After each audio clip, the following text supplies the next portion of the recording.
Hi, welcome back guys. This is your sensei, back with another fanfiction. This is the first part of What If Naruto Had the Soul of Demon. Now before starting, please give this video a like and subscribe to the channel if you want more videos like this. Now let's get into the fanfic.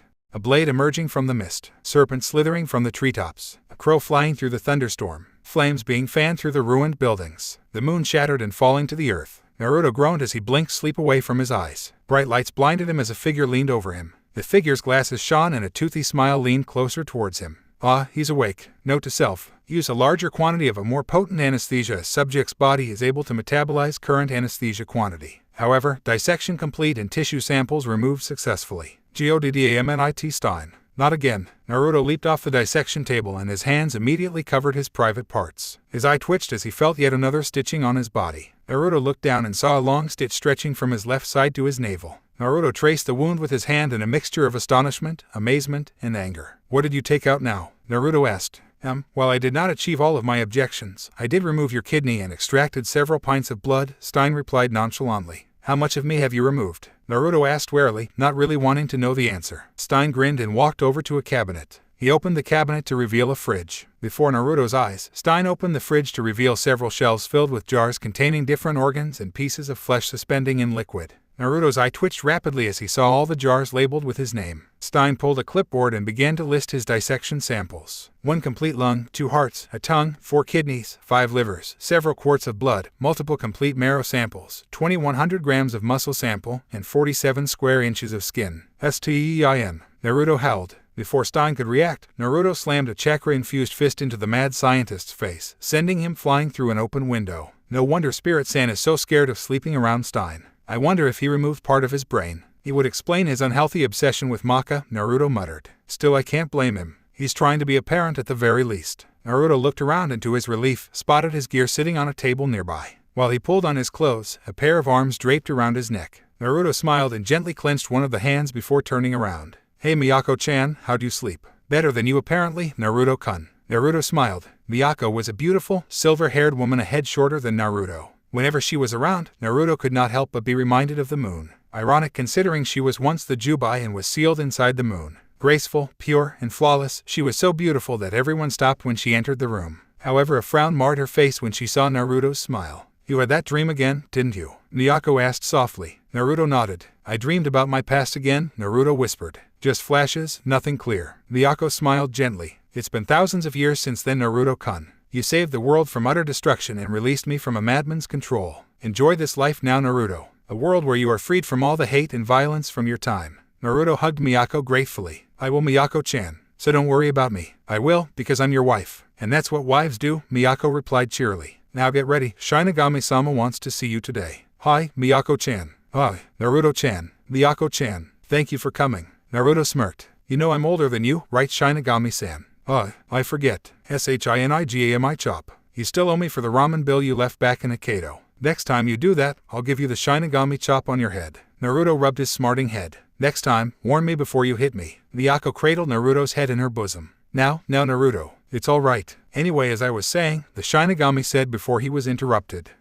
Papa loves you and Mama. It's TRUUUE. Shinigami, Naruto, and Miyako turned around to see Spirit running towards them, anime tears streaming out of his eyes. Spirit tripped on the ground and began to roll about weeping and blubbering his eyes out. The other 3 sweat dropped at the poor, pathetic man. As I was saying, Naruto-chan, I would like you to do me a favor, Shinigami said. What's the favor? I'd like you to take over Sid-sensei's class for a bit, Shinigami said. He'll be out as I will be assigning him missions for his skill set. And why not Spirit or Stein? Miyako asked gently. Good question, Miyako-chan, Shinigami answered. Well, for Stein, he burned through our budget for his numerous dissection subjects, including 1 protected species. As for Spirit, well, MAKA. I see what you mean, Naruto said. Within Death City, the great DMW Academy stood proud and tall overlooking the city. It is there that the next generation of weapon meisters and demon weapons. Currently the latest class of weapon meisters and death weapons were waiting for their class. Hey Maka, did you hear the news? Soul asked his partner. Maka looked up from her book. What news? Maka asked. Apparently we have a new teacher while Sid-sensei's out, Soul replied. Some guy named Naruto.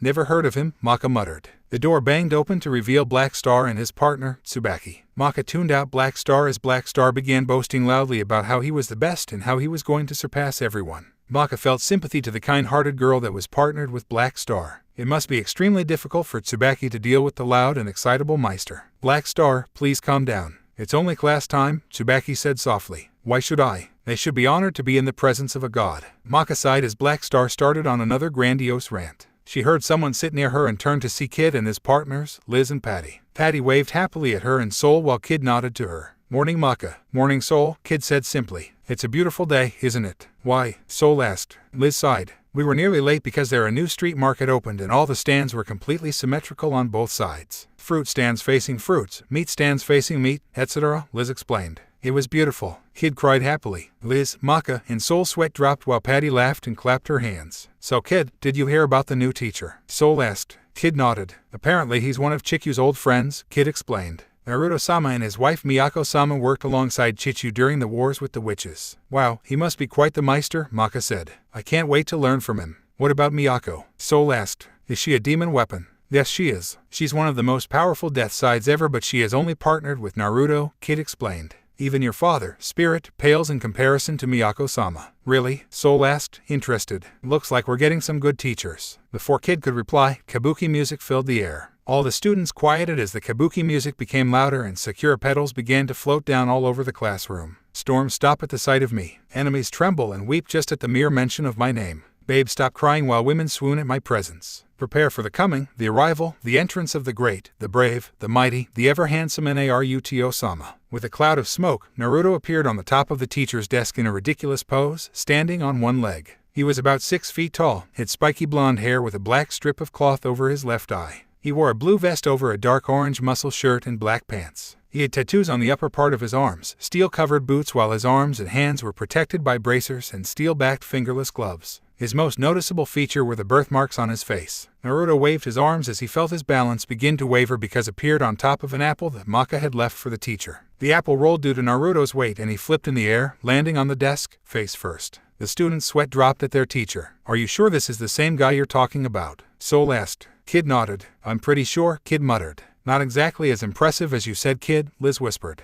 I like him, he's funny. Patty piped in. Man, this teacher's great, Black Star whispered loudly. Tsubaki sighed. Because he did exactly as what you would have done, Tsubaki replied. Naruto-kun, did you do that stupid routine again? All the students turned to see a beautiful white-haired woman walk into the room. Immediately the majority of male students had hearts in their eyes while most of the girls either glared in envy or felt the harsh feelings of inadequacy. The woman swept Naruto into her arms and began to stroke his hair. She was a head shorter than Naruto and her long hair flowed to the middle of her back. She was dressed in a sleeveless white blouse and simple but comfortable jeans. She wore boots that reached her knees and steel-backed gloves, much like Naruto. It's not a stupid routine, Miyako-chan. Naruto cried. It's the proud tradition of all sages. Oh, just grow up. We're in the middle of a classroom, Miyako whispered. That only seemed to make Naruto cry louder. The academy. No IRUKASENSEI. Not a paper test. The students' sweat dropped as their new teacher continued crying tears. Seriously, this is our new teacher, Maka whispered. He's like my father. She shivered as she heard a faint cry in the air. After a minute the two teachers stood side by side in front of the class. The woman smiled at the students, making many of them make students melt in happiness. Hello class, I am Miyako Namikaze and this is my husband, Naruto Namikaze. We'll be teaching you advanced combat and strategy. While we will be teaching strategy together, during practice spars and practicals I will be teaching the demon weapons. My husband Naruto will be teaching weapon meisters. Yosha, you can count on the great Toad Sennin, Naruto-sama. Naruto said with a smile and a thumbs up. Most of the meisters groaned while many of the weapons cheered.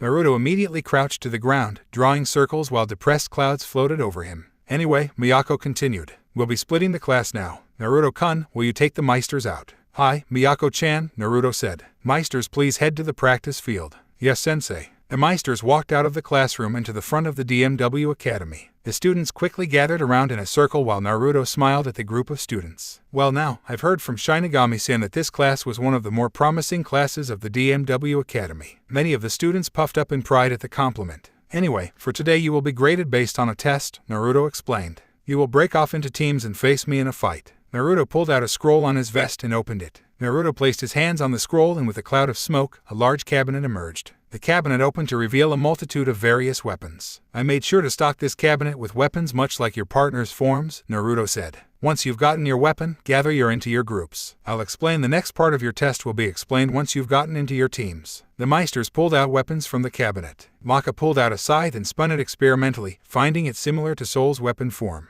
Black Star pulled out a Kusarigama while Kid found a pair of pistols. After a while the students gathered into their teams and waited for their teacher to start speaking. Now the test today will be me against a team. In order to pass the test, you must make me bleed, Naruto explained. The students gasped out in surprise. If you do, you will pass. If you don't, you fail. However, only one can pass. The one who passes can choose between his or her two teammates who can pass. The one not chosen will not pass. But that's not fair, Ox cried out. Naruto grinned wider. Well, you're going to love this, Naruto said. If you fail, you and your partner will be expelled out of DMW Academy. You can't do that, Maka protested. Can't I? Naruto asked. Prove it to me, you bastard. Wait, Black Star, Maka cried as Black Star charged. However, before anyone could react, Naruto vanished and reappeared in front of Black Star. Naruto grabbed Black Star by the head and brutally slammed him into the ground, creating a crater. Naruto pulled Black Star out and tossed him at Kid. Kid and Black Star crashed into the ground. All the students stared at Naruto in horror while their sensei cracked his neck. Well, Black Star, Kid, Maka, hurry up, Naruto said. I can't wait. Kid helped Black Star to his feet. Black Star wobbled a bit and shook his head. What happened? Black Star asked. You were knocked out, quite brutally I might add, Kid explained. Naruto-sensei is much stronger than he appears. We'll have to work together to bring him down. But you heard what he said, Maka cried. The only one who is sure to pass will be the one who makes him bleed first. She's right, Black Star cried. Everyone for themselves. Wrong choice. Black Star and Maka turned to see Naruto glaring at them. He grabbed Maka and tossed her high into the air. Naruto spun and kicked Black Star, sending him bouncing away. Naruto vanished again and was about to grab Maka when a hail of bullets flew his way. He vanished in a puff of smoke and appeared behind Kid. Kid spun around and aimed his guns at Naruto, but Naruto was too fast. Naruto slapped Kid's hands to the side and kicked Kid in the chest. Kid gasped as he felt the air from his lungs pushed out by the kick. He was sent tumbling away while Maka finally hit the ground, hard. Naruto cracked his knuckle. Is that all you meisters have? I'm beginning to think that Shinigami-sen has grown too soft. Big Star elbow. Naruto turned to see Black Star charge at him with his elbow out. Naruto caught the elbow, to Black Star's delight. Black Star, get away, Maka cried. What? Naruto grinned as he felt Black Star's wavelength clash against his own. Black Star was sent flying back, his elbow scorched and smoking. Black Star screamed in pain as he felt his soul wavelength surge in disarray. That was a good attack, Black Star, but my soul's frequency and amplitude are much more stronger and complex than yours, Naruto explained. Even in my reduced state, such a headlong attack will not succeed. Maka's eyes widened and she used her soul perception on Naruto. She gaped in horror at what she saw. Naruto's soul was huge, larger than any soul she had even seen, surrounding Naruto in a dark blue orb. The orb was nearly 100 feet in diameter and covered in spectral black chains marked with tags. On the surface of the soul, Maka could see 9 patterns racing across the soul, constantly moving and racing in different directions. Each of those patterns were a different animal. She could see a tanuki, cat, monkey, slug, beetle, and fox along with 3 other kinds of animals she could not identify. Stretching from the soul were 10 tails that thrashed about and around the soul like a wild animal's tail. It was a frightening sight to see and Maka was struck dumb at the sight of it. Naruto grinned when he saw Maka's face. You can see it, can't you? My soul, Naruto hissed. This is not even my true strength. I keep my soul sealed so as to prevent collateral damage. Maka could only gape as Naruto moved closer towards her. When he was right on top of her, Naruto raised his leg high. Goodbye, Maka. Naruto brought his heel down on Maka. A huge crash was heard and an enormous dust cloud filled the area. The students closed their eyes and mouths as a shock wave blew the dust everywhere. When the dust cleared, Maka hesitantly opened his eyes to see 2 people in front of her. Protecting her was Kid straining to block the leg while Black Star's weapon dug into Naruto's skin. Naruto chuckled as he felt blood dribble down his side. Naruto grabbed Black Star's weapon and pushed it away from him. He slowly backed away and crossed his arms in an amused smirk. Congratulations, Black Star, you pass. Now choose. Who will pass, Maka or Kid? Naruto asked. Maka and Kid swallowed nervously at Black Star as he eyed the 2 of them. After a moment he turned towards Naruto, glaring at him. I won't choose, Black Star stated. Naruto raised an eyebrow. What do you mean, I won't choose? Black Star repeated. I'll drop out. Then Maka and Kid can continue at DMW. You drop out, Naruto said slowly. What about Tsubaki? Black Star's eyes widened before drooping. Can she stay? I mean, I'm not being expelled. Only dropped out. Black Star no. Kid exclaimed. I'll drop out. I don't need to go to DMW Academy. I'm a Shinigami. Chichi will allow Patty and Liz to stay. Maka shook his head. Let me drop out. My dad can train me in soul. So who will it be? Naruto asked. None of us. Maka, Black Star, and Kid said unanimously. Naruto grinned widely. You all pass. What? You all pass? Naruto repeated. You showed the necessary skill to survive excel outside of DMW, correct, but you showed me the most important tool needed to survive when victory seems impossible and death is the only option. You showed that you can fight and work together as a team, Naruto explained. In this world those who break the law are scum, but those that abandon their teammates are lower than scum. Naruto smiled and turned away from the 3 of them. As a reward, you 3 get full marks for today as well as Miyako-chan's next paper test. As Naruto walked away to test the other students, the shock soon went away to feelings of relief. Black Star began to laugh loudly and collapsed to the ground. The laughter spread as Maka and Kid could not help but smile and laugh as well. Once the session was over, the meisters came back to the classroom and walked back to their seats. The demon weapons could not help but stare as each of the meisters appeared to have gone through a war. Messed up hair, drenched in sweat, cuts, bruises, and busted noses were numerous. Maka sighed and laid her head down at her seat. Soul eyed her curiously. What happened? Soul asked curiously. Naruto-sensei is an insane, cruel, sadist, Maka whispered tiredly. Soul and the other demon weapons turned back at Naruto, who was currently glaring at a container of cup ramen. Damn the 3 minutes. I can crush rocks with my bare hands, summon toads bigger than mountains, and create armies with a hand seal, but I can't get skipped the 3 minutes it takes cup ramen to cook. Naruto ranted angrily as he stared at the container. The demon weapons stared at Naruto and back at their meisters. Are you sure? Tsubaki asked, cautiously. He doesn't seem to be the type. Trust me, he's a sadist. Finally, Naruto cheered. However, in his rush, he accidentally knocked over the container, sending the noodly goodness all over the ground. My, ramen, NOO. Everyone in the classroom sweat dropped as Naruto scrabbled at the ramen, crying fountains from his eyes, while Miyako prevented him from eating the ramen off the floor. My hihi ramen, Naruto sobbed. The next day at Shibusen, the Naruto's and Miyako's class were in the classroom as Miyako explained to the students advanced manipulation of the soul. Naruto was sitting at the desk playing his Game Boy DS, muttering to himself and randomly shouting out obscenities or cries of victory. Miyako continued through the lesson despite the ever-growing vein pulsing on her forehead. Now, as you already know, each soul has a unique wavelength. The characteristics of the wavelength are dependent on the frequency and amplitude. A soul's characteristics is dependent on the frequency and the shape of the individual wave. For example, Black Star's frequency is very high and the wave's shape is extremely jagged, displaying his energetic yet egotistical behavior, as opposed to his partner's wavelength, which has a lower frequency and much smoother, which shows her more easygoing nature and her nurturing nature, Miyako explained. Amplitude is a true indicator of how powerful a soul is. The larger the amplitude, the stronger the soul is. With a larger amplitude, soul-based techniques used by people with a larger amplitude are more powerful than those with a small amplitude. For example, Stein Sensei's large amplitude allow him to use powerful soul-based attacks with ease, being able to fire off multiple soul-based pulses one after the other. My husband's soul amplitude allows him to create a near impenetrable armor that can cause attacks of a lesser power to reflect back to the user, much like a mirror. YOSHAA. Hyper BGMI NETAILS. Wait, it missed. That's fucking bullshit. NOOO. I shall avenge thee. Curse you SQUIRTLE. I shall use your shell to eat my ramen. Miyako's eye twitched severely at Naruto, who was blissfully unaware of his wife's ire. She turned to Tsubaki, who flinched at the expression on Miyako's face. Tsubaki-chan, I want you to take note of this when Black Star is misbehaving. It is our job as women to keep the men in line when they forget to behave, Miyako said sweetly. She walked over to where Naruto was playing his Game Boy and tapped him on the head. Naruto looked up to see Miyako's smiling face. However, Naruto could see the evil aura surrounding his wife and panicked. NOOO.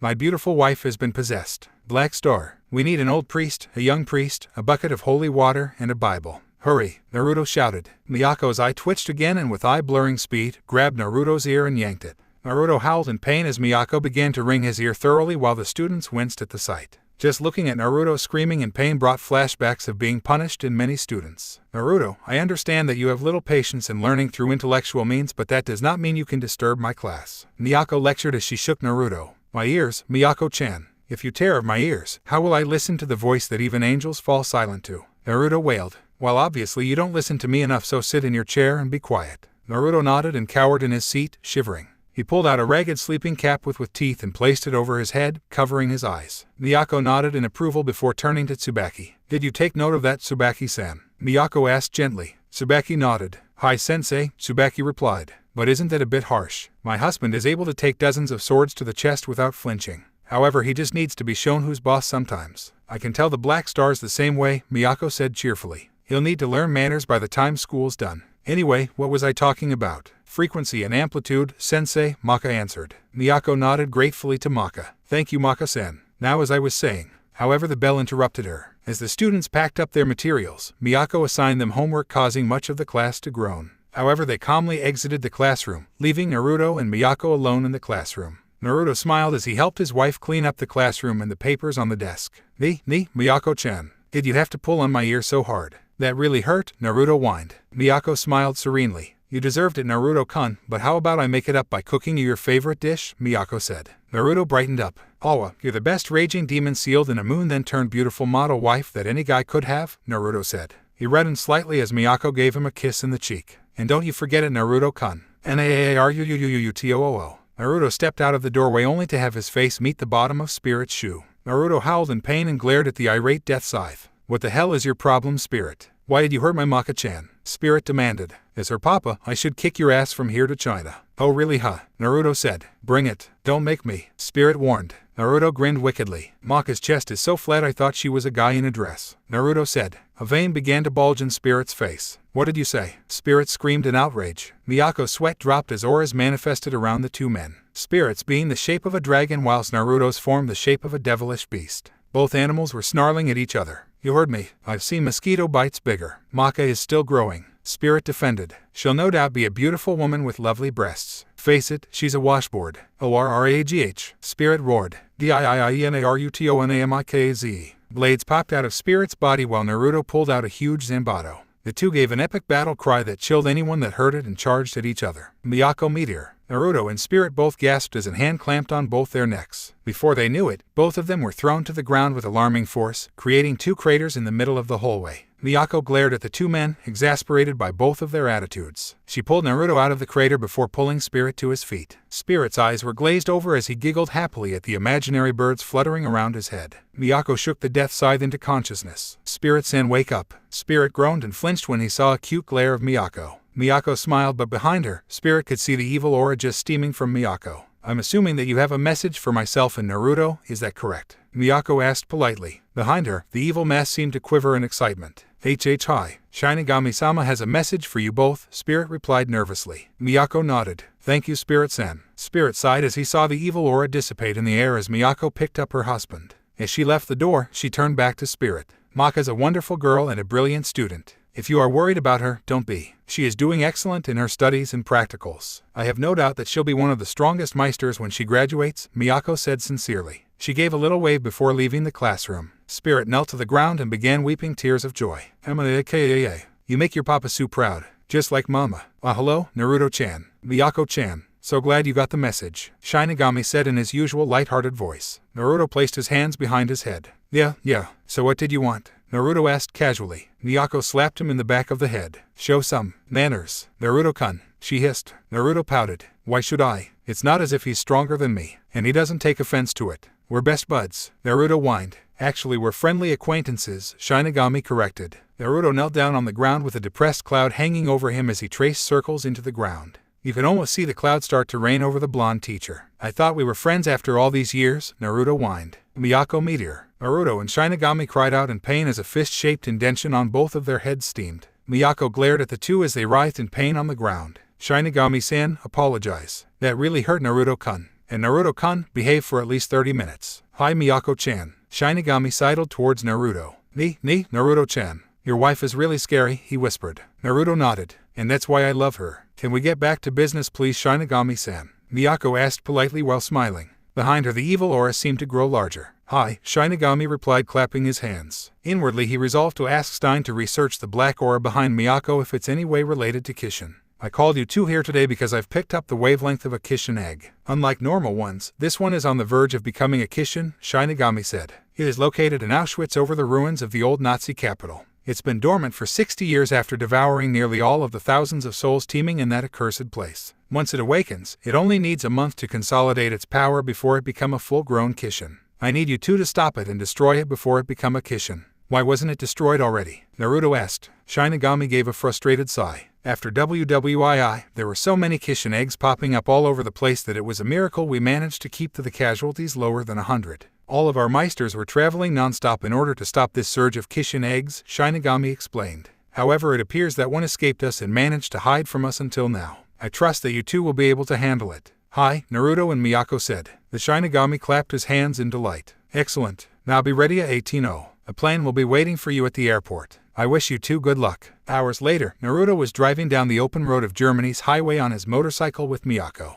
Off into the distance, the grim structure of the Auschwitz prison camp was standing there, a monument of all the innocent souls that were executed for their difference. Naruto ground his teeth as he remembered all the hardships he had endured in Konoha as a child. He gunned the engine and the motorcycle jerked as accelerated towards the empty prison. Miyako looked at her husband worriedly as she felt his strong soul begin to fluctuate. She sent a gently pulse through her hands, reassuring him that she was with him. Naruto nodded and relaxed the throttle as they approached the building. Naruto cut off the engine and parked the cycle near the entrance of the prison. He jumped off and followed his wife towards the main gate. Miyako frowned as she opened the gate. The entire place was completely empty. Aside from the odd whistling sound from the wind, it was silent, devoid of life or activity. She could feel her pulse race as she warily walked around, searching for any sign of trouble. She pushed open another door to see a guard slumped against the ground. Miyako knelt down and placed her hands on the man's neck. She frowned and quickly turned towards Naruto. "He's dead. The Kishin must be here," Miyako said. Naruto nodded. "We won't have long to wait. It's already evening and it appears that he's eaten all of the souls that were here. It's going to have to move tonight if it wants to feed on more souls," Naruto said. "After it deals with us," Miyako replied. They both stiffened as a malevolent aura of madness washed over them. Naruto grit his teeth and turned around, searching for the source. "It's here," Naruto hissed. "Get ready, Miyako." "Hi." Miyako's whole form was covered in light as she changed into her weapon form. Naruto smiled grimly as he swung the Miyako's weapon form. Miyako's form was of a huge double-edged sword that was 6 feet long. The blade was 6 inches wide and took 5 feet of the length, while the last 12 inches of the blade gently tapered into a point. The crossguard and hilt were both a foot long, ending with a orb-like pommel. There were no jewels, no decorations, and without any gaudy ornaments, yet deadly elegant. The most prominent feature was that the blade reflected light so well that it shone like a torch even in the darkness of the night. Naruto easily lifted the blade over his shoulder, smiling at it. "It's been a while since I've seen your beautiful form." "You flatter me, Naruto-kun," Miyako replied. "Yo-heh-heh-heh-heh." "More souls for the taking," a voice called out. "It seems that the world seems to be going my way, as it should be." Naruto turned to see a man dressed in a Nazi uniform walk towards him. A line of drool leaked from the side of his mouth as he pulled out a small pistol from his holster. He slowly walked out into the open where Naruto and Miyako could see his face. Naruto pointed his sword at the man.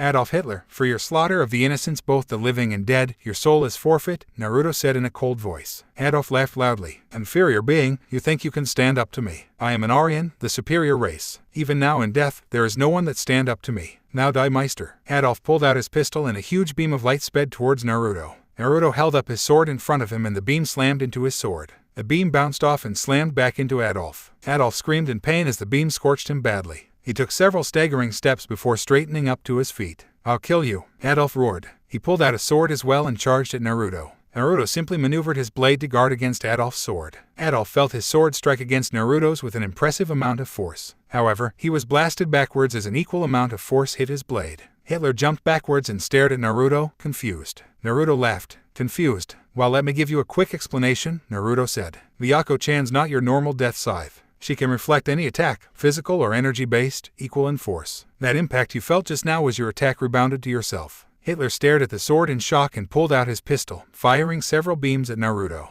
Naruto raised his blade and blocked the shots with the flat of his sword. The shots came racing back at Hitler. Hitler ducked the first shot, but the next 3 shots hit him, covering his body in a huge cloud of debris. Hitler staggered to his feet and weakly raised his sword at Naruto. Naruto smiled. "Glad you're still alive, else this would have been boring." Naruto vanished and reappeared above Hitler. Hitler raised his sword and blocked Naruto's blade. The impact of the swords created an enormous crater, forcing Hitler to his knees. Another impact slammed against Hitler, crushing him even further into the ground. Hitler panted and he fired his pistol downwards in a desperate attempt to escape. He flew high into the air and frantically searched for Naruto. "Looking for me." Hitler turned around to see Naruto's hand raised. Naruto slammed his fist into Hitler's stomach, sending him crashing towards the ground. Naruto landed right beside him and raised his hand again, this time his fist crackling with energy. "Soul Crusher." Naruto slammed his fist into Hitler's arms and legs. Hitler cried at the force of the blows. However, he felt Naruto's wavelength surge through his arms and legs just before they clashed with his own wavelength. The discord from the 2 wavelengths caused Hitler's arms and legs to explode, leaving him with just a torso. "Hell, how could I lose to someone like you? I'm an Aryan," Hitler screamed. Naruto glared at the man as he stabbed his sword into the man's side. "Death is too good for you, demon. Enjoy an eternity of pain," Naruto hissed. He lifted his sword before stabbing it into the man's head, then dragging his sword down the man's body, splitting him in half. A large Kishin egg the size of Naruto was left in its place. Naruto stared at the egg in disgust before turning to Miyako. "Get rid of it, please. I can't stand the sight of it." "Sure, Naruto-kun." From the sword, a hand appeared and touched the Kishin egg. The Kishin egg became green as it was absorbed into Miyako. Miyako reverted back into her human form and turned to Naruto. "Let's go home." "Yes, sure." A happy ringtone permeated the air. Miyako pulled out her cell phone and opened it. "Hello? Yes, really? Of course. We'll be there." Miyako closed the cell phone and turned to Naruto. Maka and Soul encountered a dark weapon. Spirit and Stein are already on their way, Miyako said. We need to go now. Sure, Miyako-chan. Can you find them? Naruto asked. Miyako nodded. Give me a second. Miyako made a ram seal and glowed brightly. After a moment, she opened her eyes and released the energy. Spectre Ripple. A shockwave erupted from Miyako and raced away from her. Miyako waited until she felt the familiar wavelength of the two students. She pointed her finger in the direction where Maka and Soul were. That way, Miyako instructed. Naruto nodded and made several hand seals. He finished with the dragon hand seal and glowed a bright yellow. Miyako-chan, hold on. Hi, Ninpu, March of the Omnipotent God. Naruto and Miyako vanished from the site, leaving only a small wisp of dust in their wake. In Italy, Maka stared at the sight of Medusa. Using her soul perception, she could see the size of Medusa's soul. The soul was huge and arrow-like tails waved about in the wind. Medusa stared at Spirit and Stein with an excited expression as she waved her arms in their direction. Vector arrows. A huge multitude of arrows flew toward Stein. Stein and Spirit began to synchronize their souls. The two souls' resonance created the energy to produce a blue energy blade that appeared from Spirit's edge. Stein spun the scythe about and launched the energy at the arrows. Witch Hunter. The blue energy ripped through the arrows, protecting himself and Maka. He stared at Medusa as she summoned a snake to pick up the fallen body of Krona. I would really like to play with you a little longer, but right now I have to excuse myself. Ta-ta, Medusa said. You're not going anywhere. Medusa turned around to see Naruto right next to her. Naruto raised his palm and a spiraling orb materialized, howling with energy. Naruto shoved the orb into Medusa's stomach and pushed against her body. RESENGAN. Medusa crashed down into the ground, creating a large crater in the street. She struggled to gain her breath and coughed blood from her mouth. She could barely breathe as her insides were severely damaged by the surprise attack. Medusa looked down and was not surprised to see a spiral burn on her midriff. She slowly stood back to her feet and glared at Naruto, who was still standing in the air. You'll pay for that.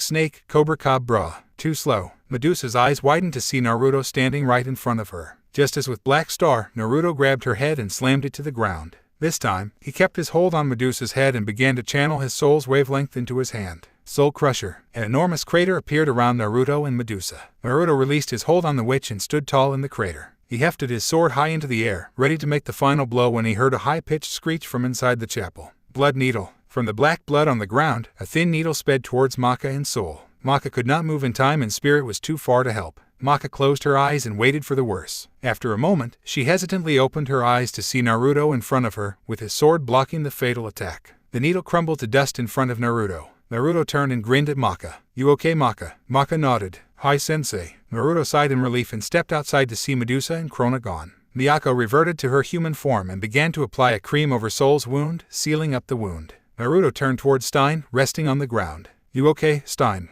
Naruto asked. Stein nodded. I'll be fine. However, we need to get Soul back to Shibusen, Stein said. He looked down at his wound with mild interest before pulling out a needle and thread. With skill born of thousands of surgeries and dissections, he closed his wound in mere seconds. There, now let's get going, Stein muttered. He grunted in pain as the adrenaline wore off. Naruto chuckled and helped Stein to his feet. Thanks, no problem. Spirit walked over to Maka and Soul and knelt down. Maka looked towards her father with worried eyes. Spirit smiled reassuringly at Maka. He'll be fine, Maka, Spirit whispered. Now let's go home. Yeah, Papa. The next day, Maka was in the infirmary staring sadly at Soul's sleeping form. Her eyes began to water as she recalled the events of the previous night over and over again. How Soul continually protected her and used his own body to shield her from Krona's sword. Just looking at Soul made her feel helpless and weak. It pained her far more than any wound she had ever suffered.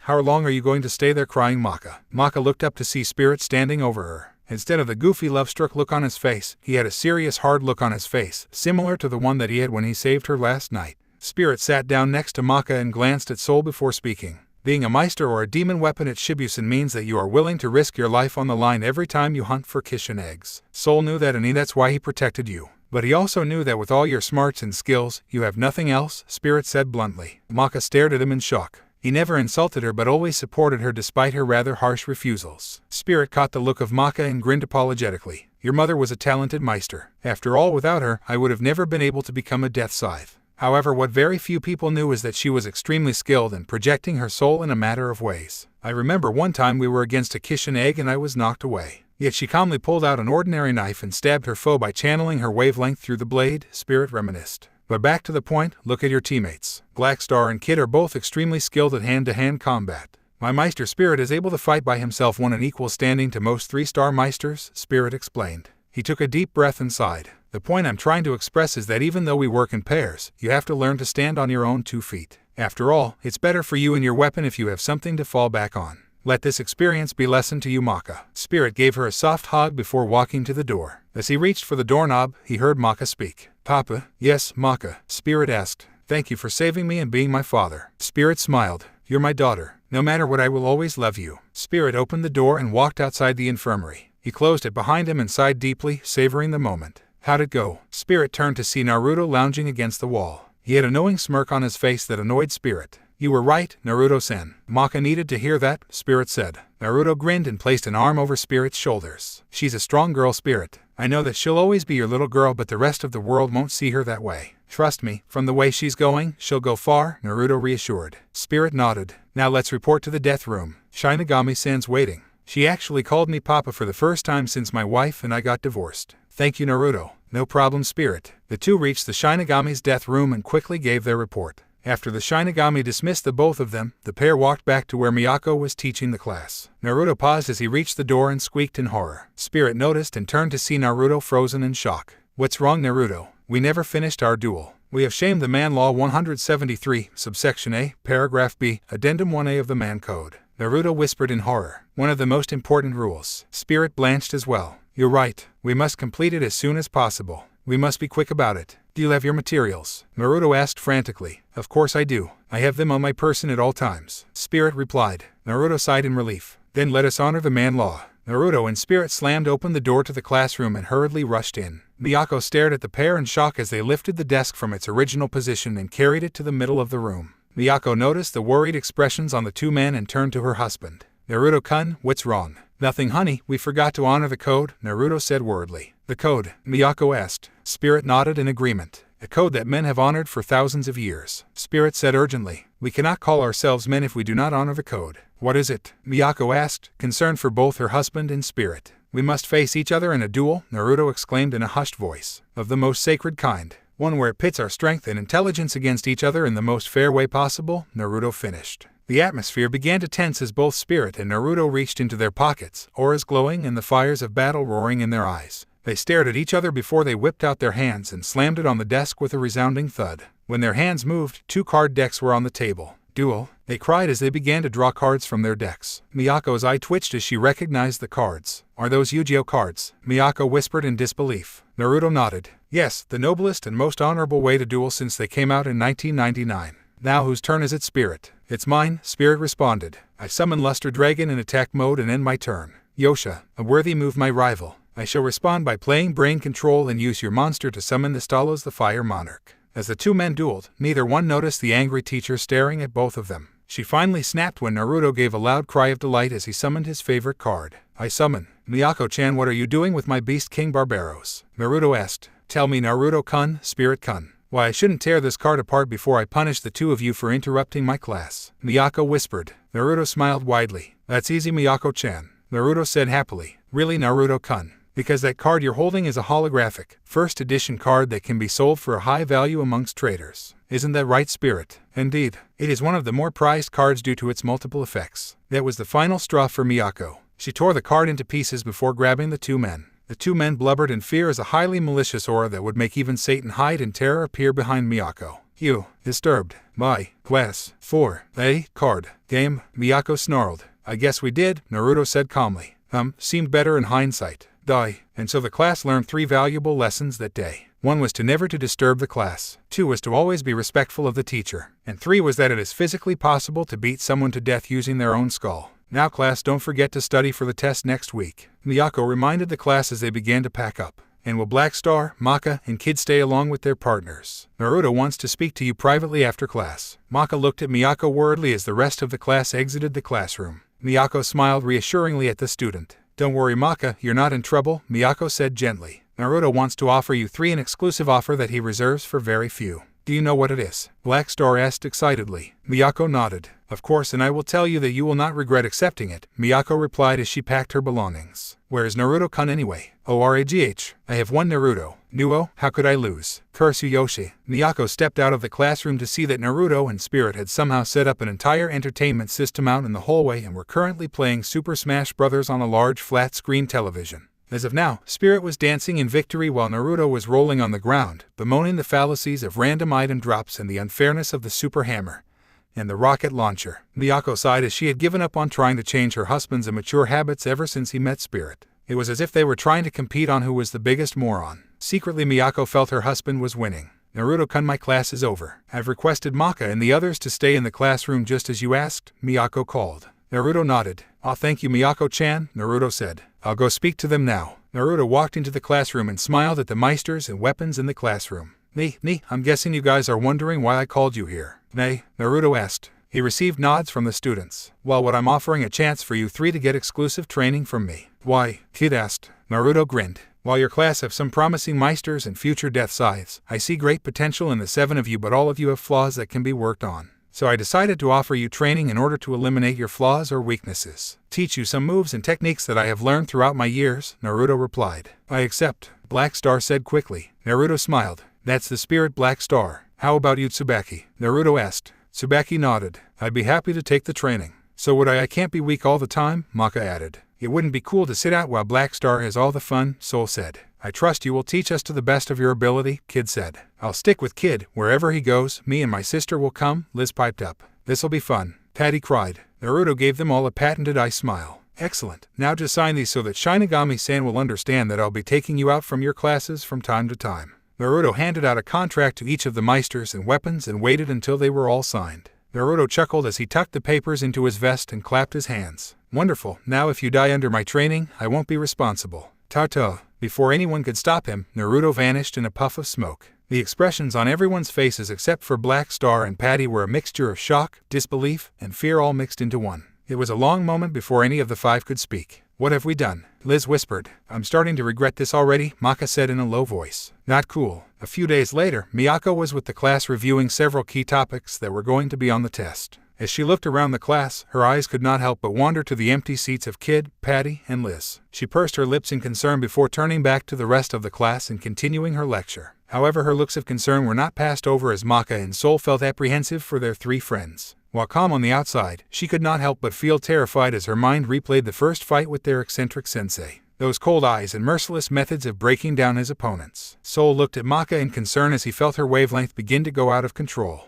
He quickly grabbed her hand and squeezed it reassuringly. Maka looked at Soul in surprise. "It'll be all right, Maka." Just those words and the caring eyes of her partner was enough to soothe her. She gave a grateful smile to Soul before turning back to Miyako. Soul's eyebrow rose when he realized that Maka wasn't letting go of his hand. He shrugged and decided to let her be. It wasn't as if he liked it. "Right." Miyako stopped and smiled knowingly when she spotted Soul and Maka holding hands. She gave a small giggle and was about to continue on her lecture when the classroom door banged open. The students lazily turned towards the door as Naruto interrupting the class had become almost routine for them. "Hello, my lovable students. I return to the 3 of your flock. No need for thanks, though charitable bowls of ramen will be gladly accepted." The class ignored him and turned to see Liz and Patty supporting a nearly catatonic Kid. Everyone was taken aback at Kid's appearance. It didn't look like he had been through a war and back. It looked like someone or something had grabbed Kid, ripped him apart, put him back together, and ripped him to tiny shreds before placing him back into a semi-acceptable shape of a human being. Just looking at Kid made the normal person flinch while Black Star and Maka were gaping in horror. Liz and Patty managed to place Kid in his seat and sat back into their own seats as well. However, it was apparent just seconds after he sat down that Kid was broken mentally. He was giggling about how the world was inherently chaotic and symmetry was just a facade for the unsymmetrical side of the world, spouting the beauties of number 4 while staring blankly into space. Soul swallowed hard and leaned over to Liz. "What happened to Kid?" Instead of the worried expression he was expecting, Liz just sighed in exasperation.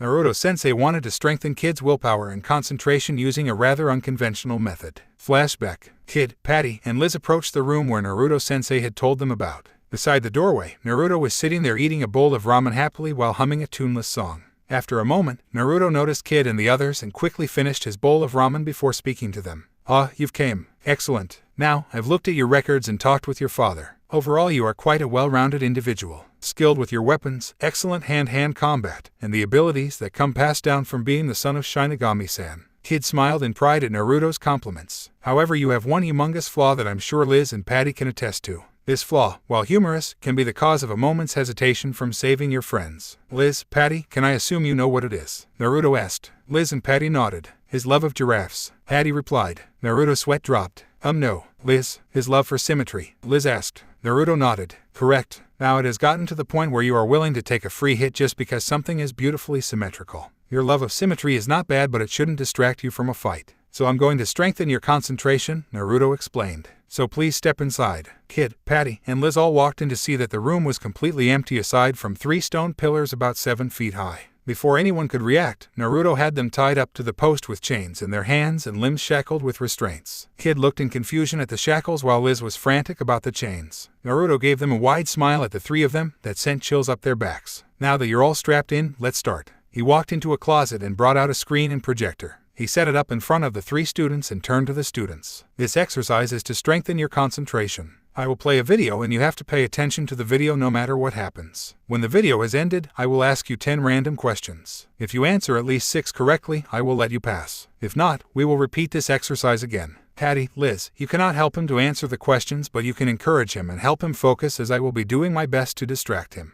Understand? Yes, Sensei. Liz sighed in relief as Naruto turned on the projection. It didn't seem like it was a hard test and Kid was attentive. However, Liz's sweat dropped when she realized the video was about the mating patterns and reproduction of the platypus. Where in Kami's name did Naruto-sensei get a video like that? As the video was running, Naruto walked over to a closet and stepped inside. After a few moments he came out wearing a costume of the number 4. Liz's sweat dropped as Naruto pranced about the room in the costume, looking completely ridiculous. She turned over to Kid, who was crying at the sight. Liz sighed as she knew the reason. 4 was inherently asymmetric, but also Naruto had made it so that nothing about it was at all symmetric. The colors, the patterns, the texture, the shining buttons, just about every quality of the costume was asymmetric. Add into Kid's extreme case of OCD and it was Kid's worst nightmare come to life. NOOO, take it away. Naruto continued on dancing around in his costume, doing his best to distract Kid while inside the costume. Liz already saw Kid dropping into a depression and madness while Patty was laughing uncontrollably at Naruto's antics. She tried to help Kid focus, but the distraction was too much for Kid.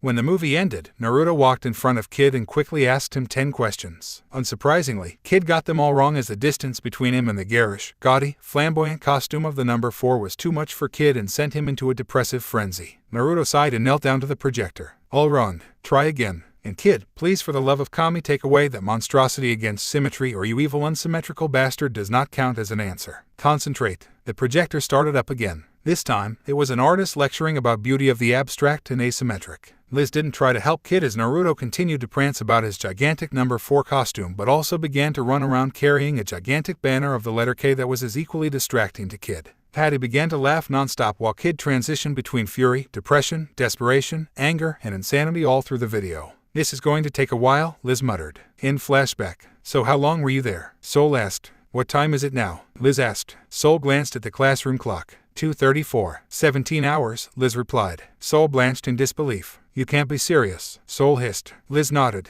I can't make this up. One video was of Naruto-sensei videotaping himself as he methodically moved everything in our apartment so that it was 4.44 centimeters to the right or left and at an angle of either 7, 23, or 44 degrees. Kid fainted several times during that video and suffered an aneurysm. Just then the class ended. The students began to leave class, some of them giving pitying looks to Kid, who was now blabbering praises to the flying spaghetti monster. Liz palmed her face and helped Kid to his feet. She and Patty waved goodbye to Soul and Maka and left the classroom with the now maniacally laughing Kid. Soul chuckled and turned to Maka. He frowned when he noticed the fear-struck stare in her eyes. Soul slowly waved his hand in front of Maka to attract her attention. Maka blinked and turned to Soul. What? Are you all right, Maka? Soul asked. Maka nodded. Of course I am. Why wouldn't I be? Because you're worried about Naruto-kun's training, am I right? A voice replied. Soul and Maka turned to see Miyako smiling at them while holding a stack of papers. She laid the papers down and sat in the chair beside Maka. Maka looked at Miyako with a guilty expression before nodding. Miyako gave her a gentle hug and rubbed her back in a soothing manner. There, it'll be all right, Miyako whispered.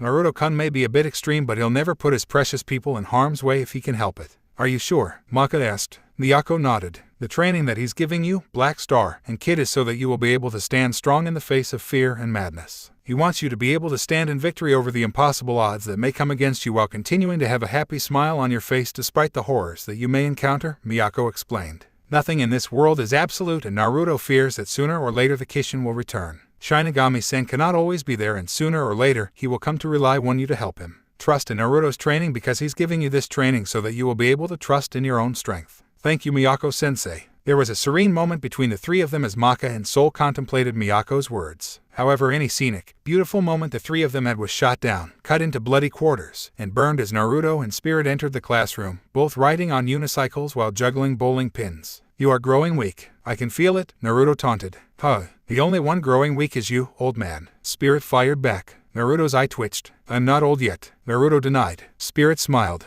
"You're older than Shinigami-sama." "You are old, Baka." A vein pulsed in Naruto's forehead before he grabbed one of the pins he was juggling and threw it at Spirit. The bowling pin smacked Spirit in the arm, causing him to lose his balance and crash to the ground. "Ahaha, my rival. You have lost. Now the score is 24-23 in my favor," Naruto crowed as he continued to juggle the bowling pins. Spirit jumped to his feet and pointed at Naruto. "You cheated, you bastard," Spirit roared. "I won and made you look uncool in front of your daughter," Naruto replied. Spirit turned around and saw Maka palming her face. His jaw dropped and he knelt on the ground in despair. "Maka, Papa loves you and Mama, no matter if you think he is uncool," Spirit wailed. "Just go away," Maka groaned. Naruto cackled. "Yes, Spirit, listen to your daughter and stew in the shame of your dishonor at the hands of the great, the mighty, the ever-SXY, Naruto Uzumaki Namikaze. I'll regain my dishonor by beating you. Come here," Spirit roared. He picked up a bowling pin and swung it at Naruto. Yipes! Naruto quickly maneuvered his unicycle away and pedaled as fast as he came from an irate and distraught Spirit.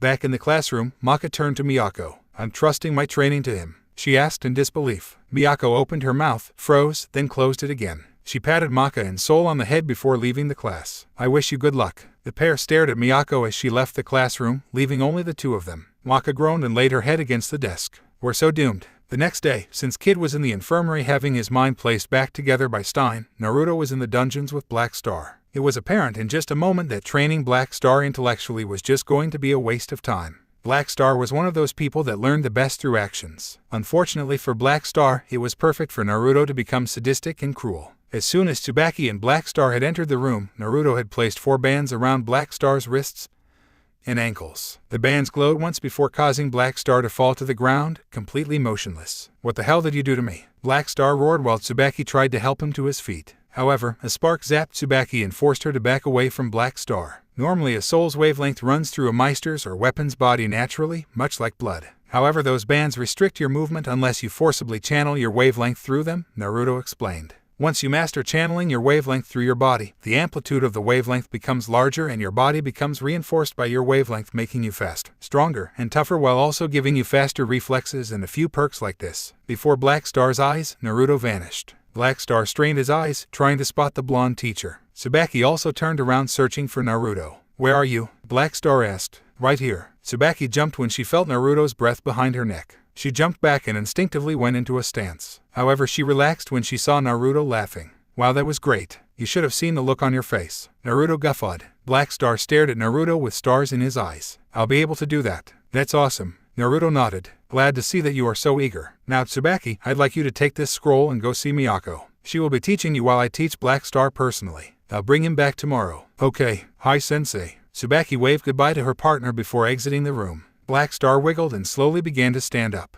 He could feel his soul straining to move as it pushed his wavelength through his entire body. It wasn't long until he was able to stand, but he felt woozy at the sheer effort it took to remain standing. Black Star smiled in triumph, but it quickly fell when he saw Naruto standing over him, carrying an extremely long sword. Naruto swung the sword and clipped a lock off Black Star's head. Black Star shivered as he stared into Naruto's eye, seeing the madness within them. A blood-thirsty smile stretched across Naruto's face as he raised the sword again. "Run, little rabbit." Black Star screamed like a little girl as he began to run as fast as he could. As he ran, he could hear Naruto's wild cackling as he threw every weapon imaginable and then some at Black Star. Shuriken, kunais, axes, spears, javelins, clubs, swords, sabers, tridents, explosive tags, fireballs, and the occasional cannonball all flew at Black Star as he ran for his life from his homicidal teacher. He ducked another salvo of weapons and jumped away only to stare at Naruto in the face. Naruto cackled loudly and raised his sword high into the air. Black Star screamed so loudly that it chilled everyone within the academy before drowned out by Naruto's laughter. Back in the classroom the next day, Tsubaki hummed happily as she wrote down the lecture given to the class by Miyako-sensei. After Naruto-sensei had sent Tsubaki away, she found Miyako and gave her the scroll given to her by Naruto. Miyako read the scroll and began to teach Tsubaki advanced applications as well as shape-shifting through the manipulation of her wavelength. Tsubaki found Miyako to be a wonderful teacher as well as a mother-type figure. Before she knew it, the session was over and Miyako sent her home, despite Tsubaki's pleas. Tsubaki quickly corrected an error on her paper before returning back to the lecture. She resolved to ask Miyako-sensei for more training after class as she felt that Miyako-sensei was the best teacher she ever had as well as a role model. Tsubaki sighed as she imagined what her next lesson would be. Bang! Salutations, comrades. I have brought yet another of the lost sheep back within the flock. Yes, praise my kindness and build me a statue in my honor. The great Naruto-sensei commands so. As usual, the students ignored Naruto and focused their attention to Black Star. What they saw was troubling as Black Star was twitching uncontrollably, similar to a squirrel, and held a kunai close to his chest while making random dodges in the air as if he expected something to hit him. The student's sweat dropped as Black Star cautiously moved back to his desk, flinching and twitching all the way to his desk, not making one comment about how he was going to surpass God or how great he was. When he reached his desk, he ignored the chair but crouched down behind the desk so that his eyes were level to the desk. No one said a word as Black Star continued to make random flinches and twitches. Tsubaki leaned over to Black Star and knelt down beside him. Black Star, are you okay? Tsubaki asked softly. Black Star took one look at her and hugged her tightly. He began to bawl shamelessly into her chest. Don't leave me, Anu. Don't leave me with Naruto-sensei. Black Star cried. Tsubaki stared at Black Star in shock before gently rocking the distraught ninja. There, Black Star, it'll be all right, she whispered. Miyako gaped at the scene before turning to Naruto, who was picking his nose. What did you do? Miyako asked. Naruto flicked the booger and smirked. I went easy on the young braggart. He'll be fine, Naruto said unconcerned. Now, where's Maka and Soul? I still have to train them. Bang! Naruto and Miyako looked at the door that had slammed close while two smoke trails led from desks where Soul and Maka were sitting. Naruto frowned. They left. Well, off I go to find them. Yani, Miyako-chan. He strolled out of the classroom, ignoring the stares of his students. The whole class remained completely silent aside from the sobbing coming from Black Star. Miyako sighed and palmed her face. Maybe I should switch with Naruto. This is getting ridiculous, Miyako muttered. NOOO. We love you, Miyako-sensei. Later, Soul and Maka were digging in their feet as Naruto dragged them through the dungeons. Through the halls of Shibusen, Maka and Soul saw the pitying stares of the students as they watched the two students being dragged by the infamous teacher. Naruto was oblivious to their distress and began to loudly comment on how exciting that their training would be and how special it would be for the both of them. He also spoke of how they would never forget this experience no matter what. If anything, it increased their distress. Maka grit her teeth and desperately dug her steel-toed boots to the ground, creating deep gouges in the wooden floor, while Soul changed his arm into a side blade and tried to stop Naruto's progress. Both students' efforts were futile as Naruto continued to drag the both of them, without a care in the world. This is going to be fun, right, Maka? Soul, Naruto said cheerfully. NOOO. Just as with Kid and Black Star, Naruto dragged the pair into the dungeons. The two struggled and pleaded, but their efforts were all in vain as Naruto kicked open the door and pushed the two students inside. Naruto quickly closed the after him and blocked the doorway. Maka and Soul back away from their teacher and Soul stepped in front of her, shielding Maka from Naruto. Naruto chuckled on the looks on their faces. You're expecting me to do some insane and mind-shattering training, right? Naruto asked. Soul and Maka eyed Naruto but nodded in sync. Naruto smirked. I originally had something like that in plan, but then I noticed something important between the two of you, Naruto said gently. You two have the closest relationship out of all the weapons and meisters. So much so that your soul wavelengths are slowly adapting and tuning each other, Naruto explained. However, with the incident in Italy as well as the growing distrust between you two, I've brought you down here so you can speak between the two of you, privately and without interruption, while also training you as well. Naruto reached into his vest and pulled out a scroll. From the scroll, he summoned a phonograph and some records. The two watched as Naruto laid a record on the phonograph and laid a pin on the record. Soft and gentle music flowed out of the device. Naruto approached the two and pulled out a strip of cloth. He slowly tied the cloth around Maka's eyes and made sure that it was secure over her eyes. Naruto-sensei, what's this for? Maka asked, secretly dreading the answer. I want you two to dance, Naruto said simply. What? Soul stuttered. Soul, take Maka's hand and dance with her. Guide her and lead her. Maka, I want you to simply follow Soul. Trust in him, Naruto said. But, it's either this or my original plan involving you fighting against me, Naruto said curtly. Maka quickly grabbed Soul's hand and placed his hand on her side. She laid a hand on his shoulder and gripped his free hand. Soul blushed but began to slowly lead her to the beat of the music. Naruto let the two dance for a few moments before speaking. As you dance, I want you to tell your partner everything. Your hopes, your dreams, your fears, every little secret. What happens here will be only between you two. I will simply stand out in the hall. If I find that you do not complete this within 5 hours, I will fall back to my original plan. Naruto walked out the room and closed the door. Maka and Soul heard the lock click shut. The two continued to dance, not speaking a word. I never thanked you for saving my life back in Italy, Maka whispered. I know, but I don't care about that, Sol replied. I'm thankful that you weren't hurt. But why did you jump in front of me? Maka asked. You could have been killed. Why? Because it was the right thing to do, Sol answered. And I would have hated myself if anything bad happened to you. But why me? Maka asked. You are stubborn, violent, cranky, short-tempered, average-looking, prideful, and have fat ankles, Sol listed. Before Maka could hit him, Sol continued. Yet you are also kind, innocent, smart, and one of the most important people in my life, Sol said. Before I came to Shibusen, I was always in the shadow of my older brother. He was better than me and I knew I could never match him.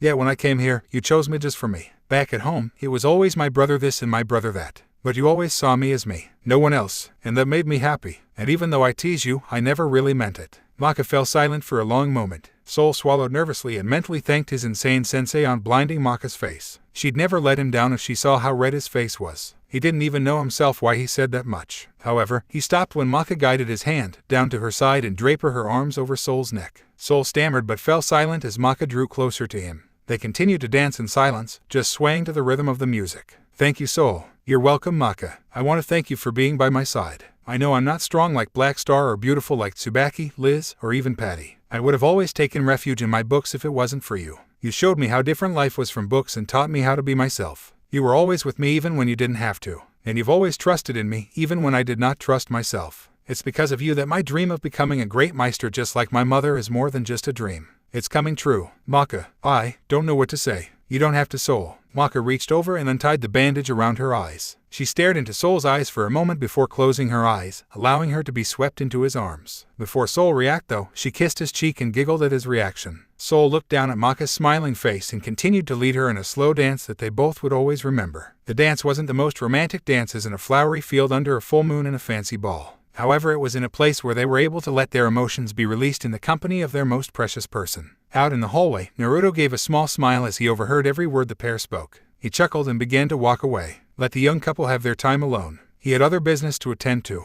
Hours later, Naruto walked down the deepening dungeons beneath Shibusen. These parts of the Shibusen were abandoned yet as pristine as the day they were built. Torches lit the area with an eerie light, casting flickering shadows through the stone staircase. Naruto calmly walked down the stairs as he pressed his hands on stone brick. The brick gave a groaning sound as it activated a series of gears that opened a hidden door for Naruto. Naruto picked up a nearby torch and walked through the open doorway, ignoring the sounds of the door closing behind him. The only sounds that Naruto could hear were the sounds of his own footsteps echoing in the oppressive dark. The torch barely gave him enough light to see more than 10 feet ahead of him, but Naruto was unconcerned about that.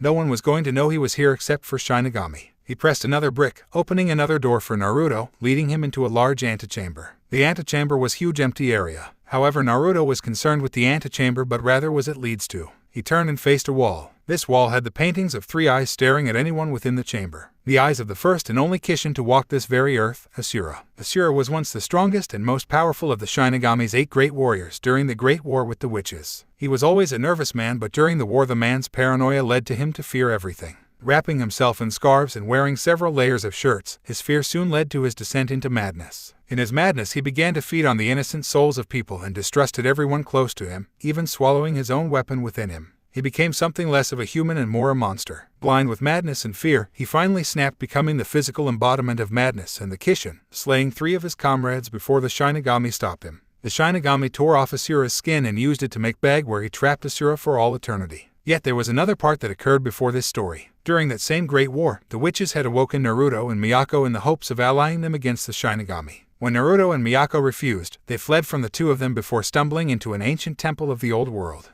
Curiosity took the better of the witches as they dug through the temple to find the ancient seal. Using forbidden magic and the sacrifice of a dozen innocents, the blood they used bypassed the ancient seal, releasing a monster of the old world. This monster took the form of a human and immediately slew everyone there before running off. Before Naruto or Miyako could stop the monster, Shinigami sent Asura to stop it. However, when Asura met the monster befriended Asura. Asura hid the monster away from the eyes of Shinigami and listened to the monster as it whispered silky smooth lies to him, feeding on his initial paranoia and leading to his madness. When Asura had become a Kishin, the monster stood by Asura's side and kept the Shinigami busy as Asura killed and devoured 3 of his former comrades. However, Naruto and Miyako arrived and took on the monster, defeating it. However, they could not defeat the monster and sealed it in the same chamber of Asura. It was because of this monster that Naruto had came back to Shibusen. The Shinigami felt the seal wavering. It could not be released once again. Naruto pulled open the doors of Asura's chamber and walked inside. The entire place was covered red with pillars enforced with ceiling tags surrounding the place. Shadows covered the area, and as Naruto walked further, he could feel the madness trying to seep into his very mind.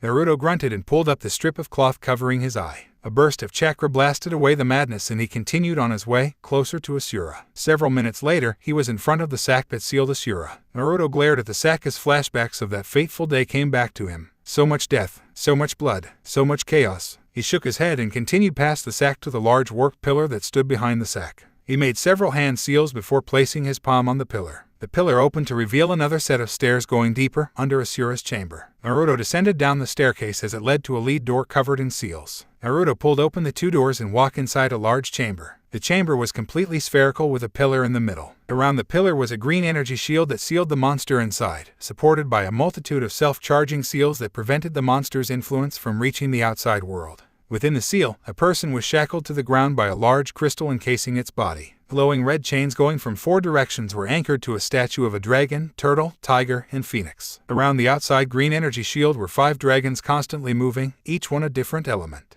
Naruto made a hand seal and created a chakra platform for him to stand on. He maneuvered the platform towards the energy shield and peered inside. The monster twitched before slowly raising its head to stare at Naruto. Naruto's face expressed no emotion while the monster's face split into a wild, manic smile. "Hello Naruto-kun. How has the last 1,000 years been treating you?" Naruto gritted his teeth as he stared into the face of the monster that had been responsible for his best friend's death, the destruction of his first wife and family, the killer and betrayer of all of their former comrades. It was this monster that killed his surrogate mother as well as everyone in Konoha. It was this same monster that took his worst enemy's eyes from his corpse and combined them to create a bastardized version of the Jubai's eye. It was this monster that used the eye's power to create an eternal genjutsu that rewrote the world in what is deemed fit, killing everyone that Naruto had ever loved. Naruto gritted his teeth as he resisted the temptation of releasing all of the seals just so that he could rip the monster's face and tear it into pieces. Even after 1,000 years, Naruto could feel the anger and hate that he buried deep in his heart rise up again, screaming at him to abandon all of his morals and just kill the monster and put an end to it.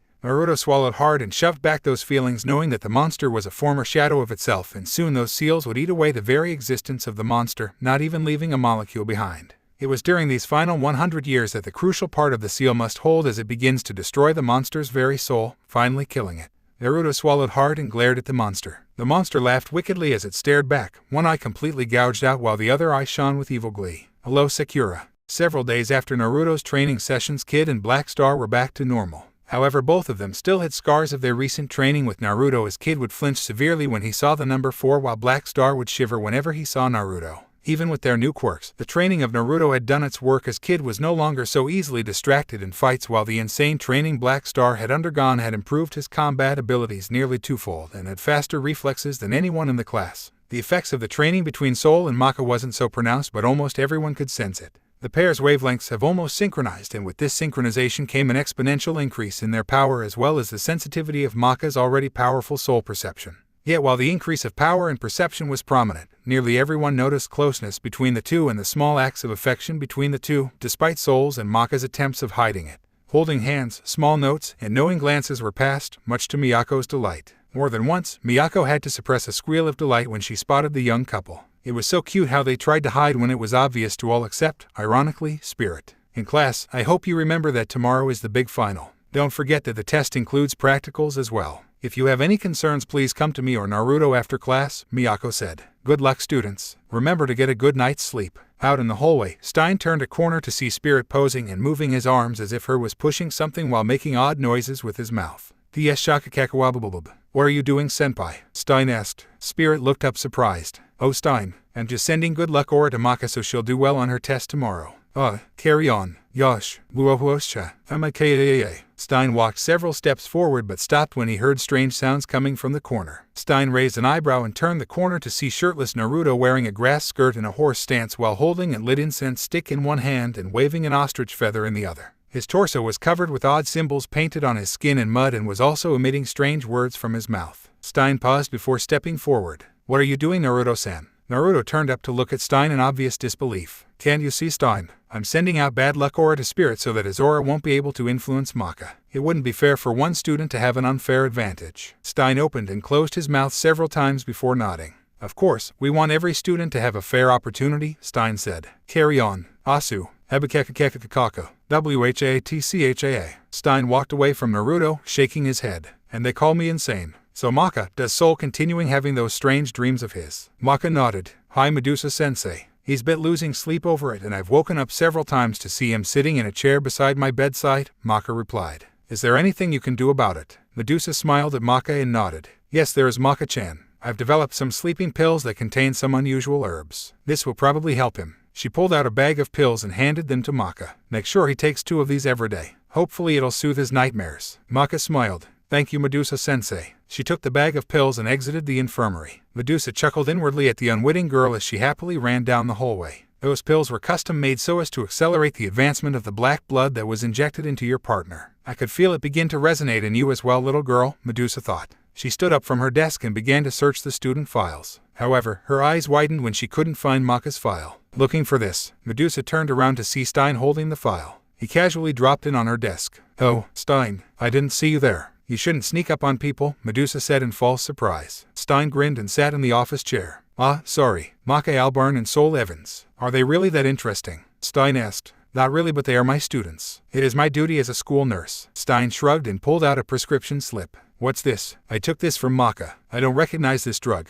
Does this man know? Medusa wondered before turning to Stein with a false smile. It's an herbal remedy I picked up. It's to relieve anxiety by releasing a chemical compound in the blood similar to endorphin, Medusa answered. Stein grinned. Oh, curious. Is it strange that a nurse like me would be fascinated with herbal remedies? I wanted to help my students and when Maka came to me asking if she could help Soul, I couldn't resist, Medusa said. There's nothing wrong with that. It's quite cute actually, Stein said. But is it because you're a school nurse or something else? Like what? I'm not sure. A witch? Stein replied carelessly. Medusa froze and bowed her head. Stein could see the telltale signs of surprise, shock, and fear in Medusa's body. A slight ripple in the air filled the infirmary and through the reflection of the glass cabinet, he could see that her eyes narrowed into slits. After a long moment, she turned away from Stein. Moo, how rude. I should sue for sexually harassment. No haha. If you should sue anyone it should be Spirit Senpai. Yanni. Stein laughed and pushed himself with the chair. However, the chair slipped and he crashed to the ground with the chair landing on top of him. That chair belongs to the infirmary, Medusa thought as a sweat drop appeared behind her head. Later, Stein rolled through the abandoned hallways on his office chair. He stopped in an intersection where 4 corridors met. Waiting for him were Sid, Spirit, Naruto, and Miyako. Sid glanced at Stein. So is it true? Sid asked. Stein nodded. It's her. She's a witch. It was just a moment but I felt the bloodlust from her, Spirit whispered. Did you check her house? I did, but I did not find anything, Sid said. Naruto frowned. If I'd have killed her back in Italy, none of this would happen, Naruto grunted. This time I'll skin that snake and give it to Gamakichi as a scarf. Not yet, we need proof before we do anything rash, Miyako whispered. Stein nodded. Sid, we need proof. Check her house again. Sid nodded. We caught sight of the snake's tail. It won't be long until we catch the snake. That evening all the students were studying for the big test in their own unique manner. Most of the students were worried as many of the lectures that Miyako had taught were concepts that were normally taught to 2-star meisters. In Maka's and Soul's apartment, the 2 of them were in the kitchen studying together. Maka hid a giggle as she saw Soul sticking his tongue out the side of his mouth as he tried to understand another difficult concept in the Maka's notes. Here Soul, let me help. Maka stood up and sat by Soul as she explained the lecture to him. Soul nodded gratefully at Maka and started on making flashcards for himself. Maka gently corrected some of his flashcards and helped him by reviewing her notes. All the while they were studying, Maka hadn't moved an inch away from Soul's side. At the doorway, Blair struggled to remain quiet at how adorable the scene was. It was so sweet and innocent that she pulled out a camera and quickly took several pictures of it. Oh, I can't wait to show Spirit-san. Outside Maka's apartment, inhabitants nearby the pair's apartment stared as 2 grown men were having a battle of auras. Spirit was chanting in front of a small campfire, waving a brush made of good luck talismans while bowing to a small effigy of Maka. 30 feet in front of him, Naruto was dancing around, dressed in tribal outfit, banging on a drum and wailing while shaking a stick covered with rattles. With Black Star and Tsubaki sighed as she slipped into the bath for a long-deserved soak. She had been trying to get Black Star to study. However, he wouldn't sit still long enough to even understand the book. It took all of her patience and she finally had enough of Black Star's antics. She tied him up with rope and threatened to have Naruto-sensei tutor him if he wouldn't start studying seriously. The mere mention of Naruto tutoring him was enough to have him start studying frantically, if only to avoid having Naruto tutor him. He still had nightmares from the last time Naruto trained him. Unfortunately for Tsubaki, Black Star wasn't so easily cowed. After 10 minutes of studying, his mind began to slip and he came up with what seemed to be an excellent idea. Black Star grinned as he slipped through the ropes and quickly jumped out the window. He bounded through the windows into the house that Shinigami-san had given to Naruto and Miyako. It was an ordinary house aside from the fact it was painted bright orange. Black Star sighed in relief when he spotted Miyako in the kitchen and slipped into the bedroom window. He began to search the bedroom for the answers to the test tomorrow. He scrabbled under the bed where he found multiple packets of instant ramen hidden. Black Star checked the cabinet near the side of the bed and found it to be stocked with packs and packs of instant ramen. Black Star's sweat dropped as every drawer of nook he checked, it was filled with ramen. Finally he checked a large, elaborate dresser on the far side of the bedroom. He pulled out one drawer and found it to be full of some strange clothing. He pulled it out and held it to the light to see it was a pair of very lacy panties. "Naruto-kun, are you finally home?" The door opened and Black Star froze in surprise as Miyako walked in. She looked at Black Star in surprise. "Ara, what are you doing here, Black Star?" Miyako asked. However, her eyes widened when she saw Black Star's hands holding up a pair of panties. Her expression froze a second before she smiled widely and narrowed her eyes, so much so that they appeared to be slits. A menacing black aura seemed to appear behind Miyako as she slowly walked towards Black Star, cracking her knuckles. "Black Star, let me show you why it's wrong to be stealing a woman's panties." A moment later, everyone in Death City froze and shivered as a loud, pain-filled shriek echoed into the quiet night. In another part of town, Kid, Patty and Liz were studying in their own unique way. However, they soon got distracted from their studies as they had never needed to study before. It seemed pointless to them and they wasted the night either sleeping, makeovers, or obsessing over symmetry. Morning came soon after and the students entered the classroom with mixed feelings. Some were excited about the test, others were anxious, a few were dreading it, and the rest simply did not care. They sat in their seats and the first thing they saw was Black Star nailed to the wall by several kunai, battered, bruised, and bloodied. He had an expression of pure, unadulterated terror frozen across his face. Tsubaki gasped and ran up to Black Star. However, a kunai stopped her in her tracks. "Don't, Tsubaki-chan. I found him last night searching through my underwear drawer." "Little pervert." Tsubaki saw Miyako standing at the doorway with a stack of papers in hand. She had an uncharacteristically grumpy look as she pulled out the kunais that were holding Black Star up. Black Star scrambled to his feet and jumped in the arms of Tsubaki. It was apparent, though, that Tsubaki was irritated at the young man and began to pull the young man to his desk, lecturing him all the way. A few of the students giggled at the way Tsubaki was treating Black Star like a naughty little brother and his older sister. Miyako smiled, pleased to see that Tsubaki was finally taking charge of her excitable meister. The door slammed open as Naruto walked in with an undeniably angry look on his face. He scanned the students, all of them flinching, and stopped when he saw Black Star. Black Star squeaked in fright when Naruto pointed a finger at him. You displayed all of my hidden ramen stashes. It's because of you that Miyako burned them all before I could stop her. So help me Kami, before the year's over I will make you feel the pain of the ultimate forbidden combat technique that makes even monsters scream in terror at the sheer horribleness of it. Naruto proclaimed. Everyone shot a glance at Black Star, who was nearly catatonic in fright. This time he jumped in the arms of Tsubaki, who held him in her arms, comforting the young boy. As she held Black Star, she shot an angry look at Naruto. For the first time, the class saw Naruto shiver in fright as he saw an ominous black cloud rise behind Tsubaki. "Naruto-sensei, would you stop tormenting my classmates? They have enough trouble as it is," Tsubaki said in a light tone. Behind her, the ominous cloud seemed to materialize into the face of a snarling black bear. Naruto shivered and unconsciously backed up against the blackboard.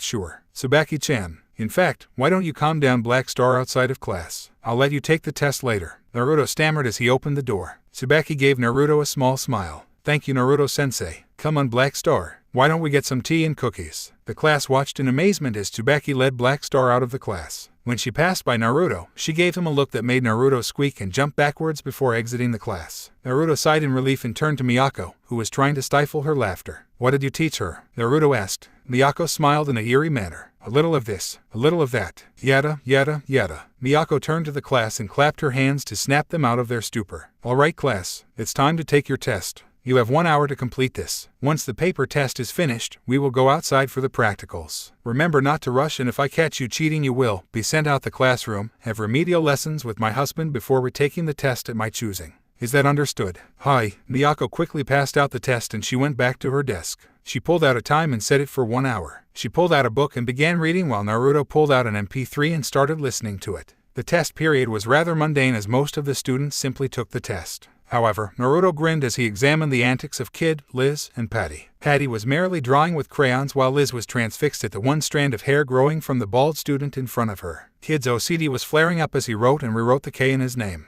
He began to weep and he accidentally rubbed the eraser against the page so hard that the paper ripped. He screeched in terror, bled a bit, and fainted out of his seat. Naruto palmed his face and sighed. I thought we got rid of that. Well, back to the drawing board. Nearby, Soul scratched his head as he went over a particularly tricky problem. He stuffed his hand in his pocket and felt a note in his pocket. He pulled the note out and unfolded it. A small amulet came out of the note. Soul glanced at the amulet before looking at the note. Soul, good luck on the test. I know you'll do well. Trust in yourself. Love, Maka. Soul grinned widely and glanced at the test question again before answering it. Thanks, Maka. As the last minutes of the test passed, students quickly filled in the blanks, put the closing statements on their essays, and turned them over just before the bell rang. V-R-R-R-R-R-R-R-R-R-R-I-N-G. Victory. Liz screamed as she plucked the offending hair from Oxford's head. Victory. Patty screamed as she broke the neck of the paper giraffe. Hours later, the students glanced at the results posted on the door. Maka nervously turned around before she saw Soul standing beside her. Soul gave her a reassuring smile and gently turned her around. She closed her eyes for a long moment before she scanned the names. At the top of the list was her name, showing that she had a perfect score. Maka smiled in happiness. She was one step closer to becoming a great meister just like her mother. Soul chuckled and laid a hand on Maka's shoulder. Why, we get some cake in celebration. My treat, Soul said. Maka smiled happily and grabbed Soul's hand. Soul grunted as he was tugged behind Maka. Hurry, Soul. I don't want them to run out of vanilla cream. As Miyako stored the tests in the desk, she noticed her husband was unusually silent. She looked around and saw him sitting on the windowsill of an open window, one leg dangling out the window. On his face was an uncharacteristically serious expression as he stared out in the open. Miyako frowned and she approached her husband. She pulled out a chair and waited until Naruto was ready to speak. Years of being together taught her that Naruto would speak when he was ready to. She trusted him and she knew that Miyako trusted him without question. I went down to see Sakura last night. Miyako's eyes opened in surprise. Why, is the seal breaking? Naruto shook his head. It's working as well as it did 800 years ago. Even if she was going to escape, she would never reach her full power again. Miyako sighed in relief. Thank goodness. Just in case, I placed another seal around it. Which one? The 12 Zodiac seal embedded with 6 Directions seal. That's overkill, Naruto-kun. I know, but I don't want her to ever escape. She needs to die. Miyako frowned at the utmost seriousness in her husband's voice. You never did tell me how Sakura became this way. I remember her fighting alongside you as you destroyed Madara and later Sasuke. What happened? Naruto sighed. I don't want to talk about it. The Sakura I knew died the day I killed Sasuke. Miyako stood to her feet and glared at Naruto. Not once since the 1,000 years that we've been together roaming this earth have I questioned what happened. 800 years ago, she broke out and caused the birth of the first Kishin with Asura. Tell me, Naruto, why don't you trust me? Naruto stared at Miyako's face with a frozen expression. To her surprise, a tear appeared from the corner of Naruto's eye and fell. If I tell you, I remember all the horrors Sakura committed, and all the pain come back. I don't want to feel that. Miyako smiled as she took Naruto's hands in her hands. Let it out, Naruto. I want to help you, Naruto-kun. I can't do that if you're hiding this away from me. Naruto sighed and took a deep breath, steadying himself. Miyako waited until he was ready. As I said before, the day I killed Sasuke was the day Sakura, my friend, died. It was the day that Sakura, the monster, was born.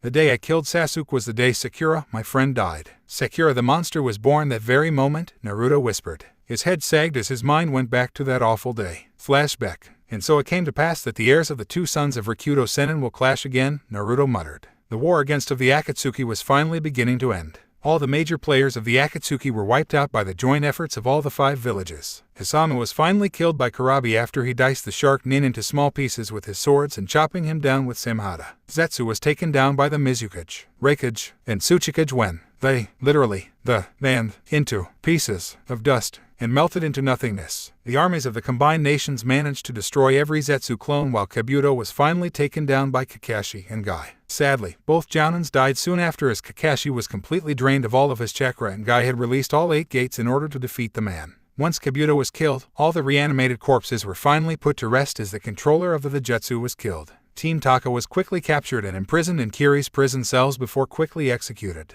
Madara was the next to last to die. Naruto had finally unlocked the intricacies of the seal on his stomach, unleashing all the power of the Kyuubi. Together with Gaara and Kurabi, the 3 of them blinded Madara's eyes. Without his eyes, Madara was vulnerable and Naruto dealt the killing blow. However, with his final breath, Madara unleashed one last trump card. This trump card drained the natural chakra around the area and used it to create a vast explosion. Naruto was prepared to die, but Gaara knocked Naruto out of the way and took the blast. Gaara breathed his last breaths. He thanked Naruto and made Naruto promise that he would take care of Matsuri and his unborn daughter, Kikayo. Naruto nodded and gently closed the eyes of his brother. Naruto sighed as he fingered his necklace. Back in Konoha, his dream was now in sight. With Madara dead and only Sasuke left, Tsunade decided to step down and appoint her successor. It was no surprise as Naruto walked out with the Hokage's hat sitting proudly on his head. Naruto chuckled as he looked up to the sky. His dream had finally been realized and the only thing left in the world was standing in front of him. Are you finally done, Dobe? Sasuke snarled. Dobe, I'm not the Dobe anymore, Naruto said. I'm the Rokiden Hokage, Sasuke. Hawkage huh. Well, it'll be all the sweeter when I destroy that pathetic village. If it wasn't for that village, the Uchiha clan would still be around. The Uchihas were a clan of traitorous, backstabbing bastards with a few exceptions. Itachi, your brother, wished for you to follow a different path, Naruto said calmly. It's a shame you didn't to him. Never speak that name in front of me, Sasuke roared. Naruto ignored Sasuke and teleported next to Sasuke. He laid a hand on Sasuke's shoulder and stood beside him. Stop this madness, Sasuke. Come back to the village. Please, Naruto whispered. Sasuke's eyes narrowed and he glared at Naruto. You know I can never do that, Naruto. Then you know I'll stop you. Even try. Naruto teleported back away from Sasuke and pulled out glass blade made from Gaara's sand. Across from him, Sasuke pulled out his blade. Their blades glowed as lightning and wind chakra flowed through the blades as both Shinobis waited for the first move. A small breeze whipped around and a leaf flew in between the two ninjas. Clang! The two blades clashed, sending two shockwaves. Naruto kicked Sasuke back and slashed at him with his blade. Sasuke dodged but couldn't dodge the latent wind blade flying at him. The blade nicked his shoulder, sending blood out. Sasuke ignored the pain and made several hand seals at Naruto. Katen, Great Fireball. Suten, Water Fang. The two jutsu blasted against each other and created a small cloud of mist. Naruto created two shadow clones and sent them at Sasuke. Sasuke activated his Sharingan and after a few moments, quickly dispelled one and stabbed the other one. The clone smirked at Sasuke. Grand Clone Explosion. The explosion knocked Sasuke away, sending him flying away. He searched frantically to find where Naruto was. Futen, Storm Cloud Blast. Naruto launched a huge gray blast at Sasuke. Sasuke hurried, went through several seals and inhaled deeply. Katen, Great Dragon Fire. A dragon-shaped fireball crashed straight into the wind blast, creating another huge explosion. Sasuke smirked as he made another series of hand seals, waiting for Naruto to come charging in. To Sasuke's delight, Naruto came charging, holding a Rasengan in his hand. Raiden, White Lightning Spear. From Sasuke's hand a beam of lightning streaked towards Naruto. Naruto used his Rasengan to deflect the jutsu and continued to charge towards Sasuke. Naruto grinned as he thrust his hand at Sasuke. Amaterasu. Naruto exploded in black flames and dispelled in a cloud of smoke. Behind Sasuke a howling sound was heard. Sasuke turned to see Naruto holding a glowing orb with four blades swirling around it. Futen Rasengan. Susanoo. The glowing orb crashed against the spectral form of the ghostly warrior. Sasuke grunted as a spasm of pain pulsed in the strain of holding firm against Naruto's jutsu. Naruto grit his teeth in pain as he felt the backlash of his jutsu start to tear at his skin. The two jutsus strained against each other, neither one giving an inch. It was a deathly stalemate until the strain of the two jutsus was too much and exploded. Naruto and Sasuke were sent flying apart and crashed down into the forest floor, snapping branches and breaking bones. They crashed into the unforgiving ground at the same time. Neither one moved as the backlash of chakra was too much for them. However, Naruto's regeneration began to kick in while Sasuke unlocked the first stage of his cursed seal, sending the accursed chakra running through his body. Both of them began to slowly stand up as their wounds were being healed.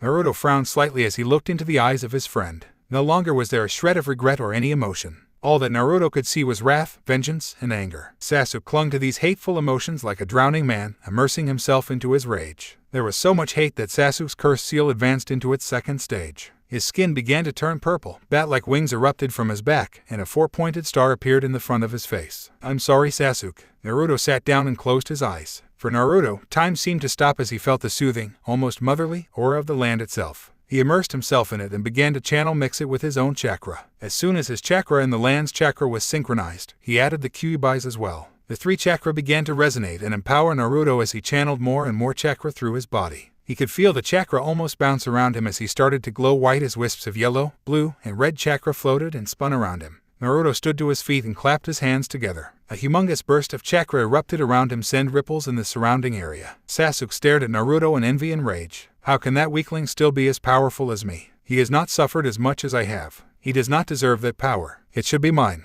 Naruto stared as his friend's form began to change even more as he pulled on the seal. Sasuke's limbs grew longer, his chest began to bulge, four horns began to erupt from his head, forming a crown as his wings grew larger. A long snake appeared from his behind and stretched around, hissing at Naruto. Sasuke began to howl as the purplish chakra began to burn his skin while rejuvenating it as well. Naruto also noticed that everything around Sasuke began to die and he could feel that Sasuke's cursed seal was draining the surrounding area of life itself. Kyhahaha. Yes, this is power. Sasuke made several hand seals and inhaled. Katen, Demonic Inferno. A huge, fiery, black bat screamed as it flew to Naruto. Naruto's arms began to glow as he wrote a kanji in the air. Fuin. The black bat stopped and began to warp as it was drained into the seal. Naruto made a shadow clone and he and his shadow clone began to make hand seals at the same time. Futen, Vacuum Splitter. Suten, Raging Current. The two jutsus combined, creating an intensely cold blizzard. Sasuke focused his chakra into his horns and a glowing orb began to spin between them. When the blizzard was inches away from him, Sasuke released the chakra. Zero. The red blast dispelled Naruto's attack, sending snow everywhere. Sasuke cackled as he channeled lightning chakra into his hands and charged at Naruto. Naruto pulled out his glass blade. He ducked Sasuke's swipes and stabbed deeply into his chest. Sasuke merely laughed harder as his snake tail bit into Naruto's shoulder. Naruto howled in pain as the venom began to burn his flesh. The snake shook Naruto before tossing him away. Naruto flew several times in the air before orientating himself to his feet. When he looked up, he saw Sasuke's clawed hand in front of his face. Naruto screamed as the claws raked his face, leaving huge gashes. Naruto ignored the pain and began to channel more chakra into his body. He made a hand seal and several shadow clones emerged. The shadow clones began to attack in unison, using their superior numbers to distract and attack Sasuke. Sasuke snarled and one by one, he managed to dispel the clones. As he dealt with the last one, he heard a soft whistling and then a sudden pain in his chest. He looked down to see Naruto holding a blade to his heart. Naruto stared into Sasuke's eyes with a pitiful look as he made several one-handed seals. "I'm sorry, Sasuke, but I must do this." 4-dimension seal. The black chakra began to recede into Naruto's blade. Sasuke roared as he was forcibly transformed back into his human self as all traces of the accursed chakra was sealed into Naruto's blade. However, Naruto wasn't finished as he made a series of hand seals and placed his hands on his chest. Forbidden 8 pathways, 64 pathways of the kingdom, seal. Sasuke screamed even louder as he felt his chakra begin to drain from his body, one by one, leaving nothing running through his pathways. Sasuke stared as he felt all the rituals, experiments, and chakra enhancers he had made begin to backlash as his body no longer had chakra to feed them, withering him. He felt his skin sag, his muscles wither as he succumbed to an advanced aging.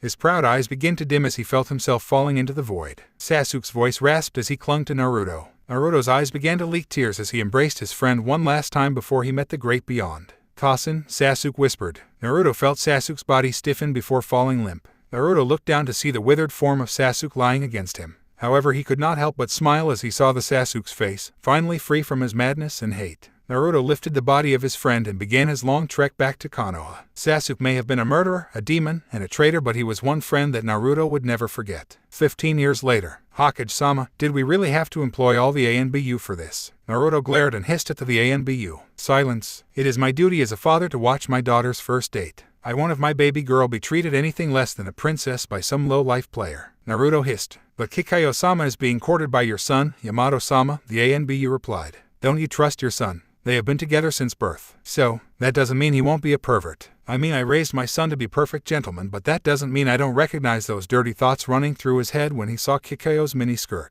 Who wouldn't have those thoughts seeing my cute little daughter's perfect legs, nice breasts, and jiggly butt?" "Hokage-sama, you are contradicting yourself. And also, to be frank, that was rather creepy," the ANBU said. All around them, the near 200 ANBUs on stakeout duty nodded in agreement. They sweat dropped when they heard their leader's voice scream on the radio. "So, it's my right as a father to be creepily contradictory. But you are only her uncle, Hokage-sama," the ANBU replied in a soothing tone. "Don't take that tone with me. Do you know who I am?" "Yes, Hokage-sama. Of course we do," the ANBU said quickly, not wanting to listen to his leader's introduction. However, he was too late as Naruto produced several shadow clones which began to play kabuki music while the original began to hop on one leg. "I am the Hokage as well. Not only that, I am the person who makes crying babies stop in amazement, sexy women swoon as I walk past, writer of the new Ika Ika series, and the best goddamn ninja on this planet. I am Fuckin Naruto Uzumaki Namikaze, the great Toad Sage. Believe it, Dad, Hiroojai." Naruto looked down from the branch he was standing to see Kikayo and Yamato looking at him. All around them, there was a loud slap as every ANBU in the area palmed their faces at their leader's antics. Naruto jumped down and immediately began rolling on the ground, crying.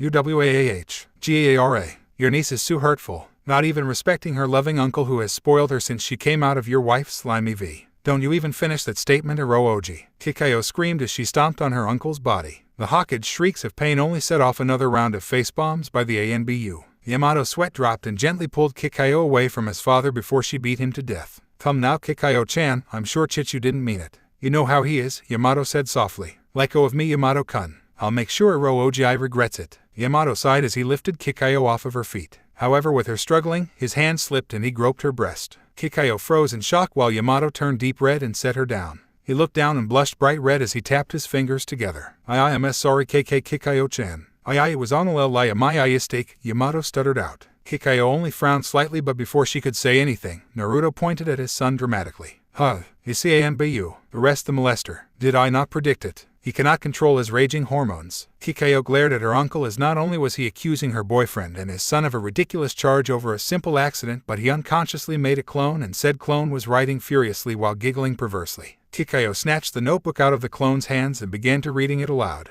And as gentle dragon began to carry sweet, innocent flower away from the battlefield, his hand slowly snaked inside her kimono. She moaned as his fingers began to grope her womanly treasures, massaging them and pinching them. Kikayo read. She glared at her uncle, who was scratching the back of his head with a sheepish glare. What kind of pervert are you? I'm no pervert, Naruto said indignantly. I'm a super pervert. Naruto cackled at his niece's astonished face and turned to his son. And you, mother, believe or not, was about as perverted as me. Even more so in some cases. Why, I remember one Halloween party Yamato couldn't take it anymore and he fainted. Kikayo hurried to her boyfriend's side and cradled his head against her chest while glaring at her uncle. Could you please go away before I tell Auntie that you disturbed another of our dates? Naruto blanched and groveled at his niece's feet. Please don't tell Auntie. I'll treat you to 15 bowls at Ikaraku, Naruto pleaded. Not everyone is persuaded by ramen, Hirooji. But that was the best offer I could think of. Kikayo glared in exasperation at her uncle. Listen, Hirooji, Yamato-kun and I have been dating for 3 years and... 3 years. Yes, 3 years. This is the only time we've gone to Ikaraku for an official date. Anyway, he's the sweetest, kindest boy I've ever met, and if I want to continue dating him, you can't stop me. Naruto swelled to his full height and glared down at Kikayo. I forbid it as your uncle and my son's father. I won't allow incest. We're not even related. And if I want to tie Yamato naked and have my way with him on top of Ikaraku's countertop while feeding him ramen, you can't stop me. Kikayo screamed. Several things happened at once. The first was that Yamato, who had begun to wake up, immediately fell unconscious. Next was that Naruto froze but unconsciously created 2 shadow clones behind him.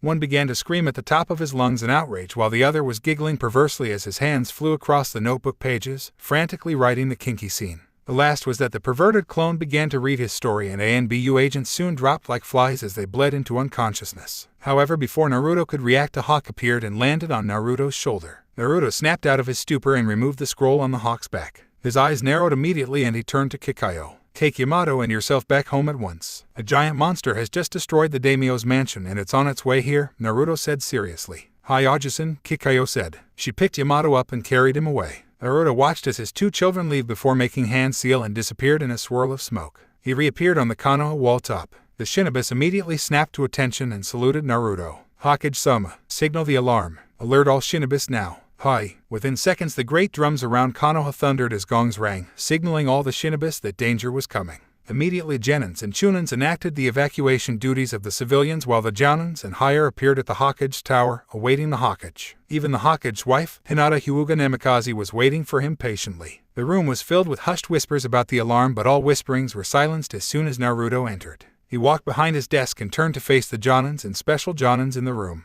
I sounded the alarm because I have just received word that the Fire Daimyo's palace was destroyed by a large monster. This same monster has now turned its sights to Konoha and is now heading our way. Fortunately, the daimyo and his family escaped uninjured. However, we cannot underestimate this monster as it could not be stopped by the daimyo's 12 elite guards or the monks in the fire temple. Only someone or something S rank or higher could achieve that, Naruto stated. I want the evacuation to be done as soon as possible. At first light, I will take 2/3 of the Shinobis to head the monster off before it can reach Konoha. Hopefully we can stop it before it even sees a glimpse of Konoha. What happens if you can't, Hokage-sama? Kiba asked. Then I want the gates to be fortified and the surrounding areas to be laid with as many large-scale traps as possible. Understand? Hi, do we know the nature of the beast? Shino asked. Naruto shook his head. No, we don't. However, I will assume the worst, and it is a tailed beast running amok. As you know from the battle with Madara, the statue holding the tailed beasts was shattered and the beast chakra escaped. While the beasts have been accounted for, one may have escaped. Most likely the one from Kumagakure, Naruto replied. Konohamaru. Yes, Hokage-sama. You are in charge of Konoha whilst I am gone.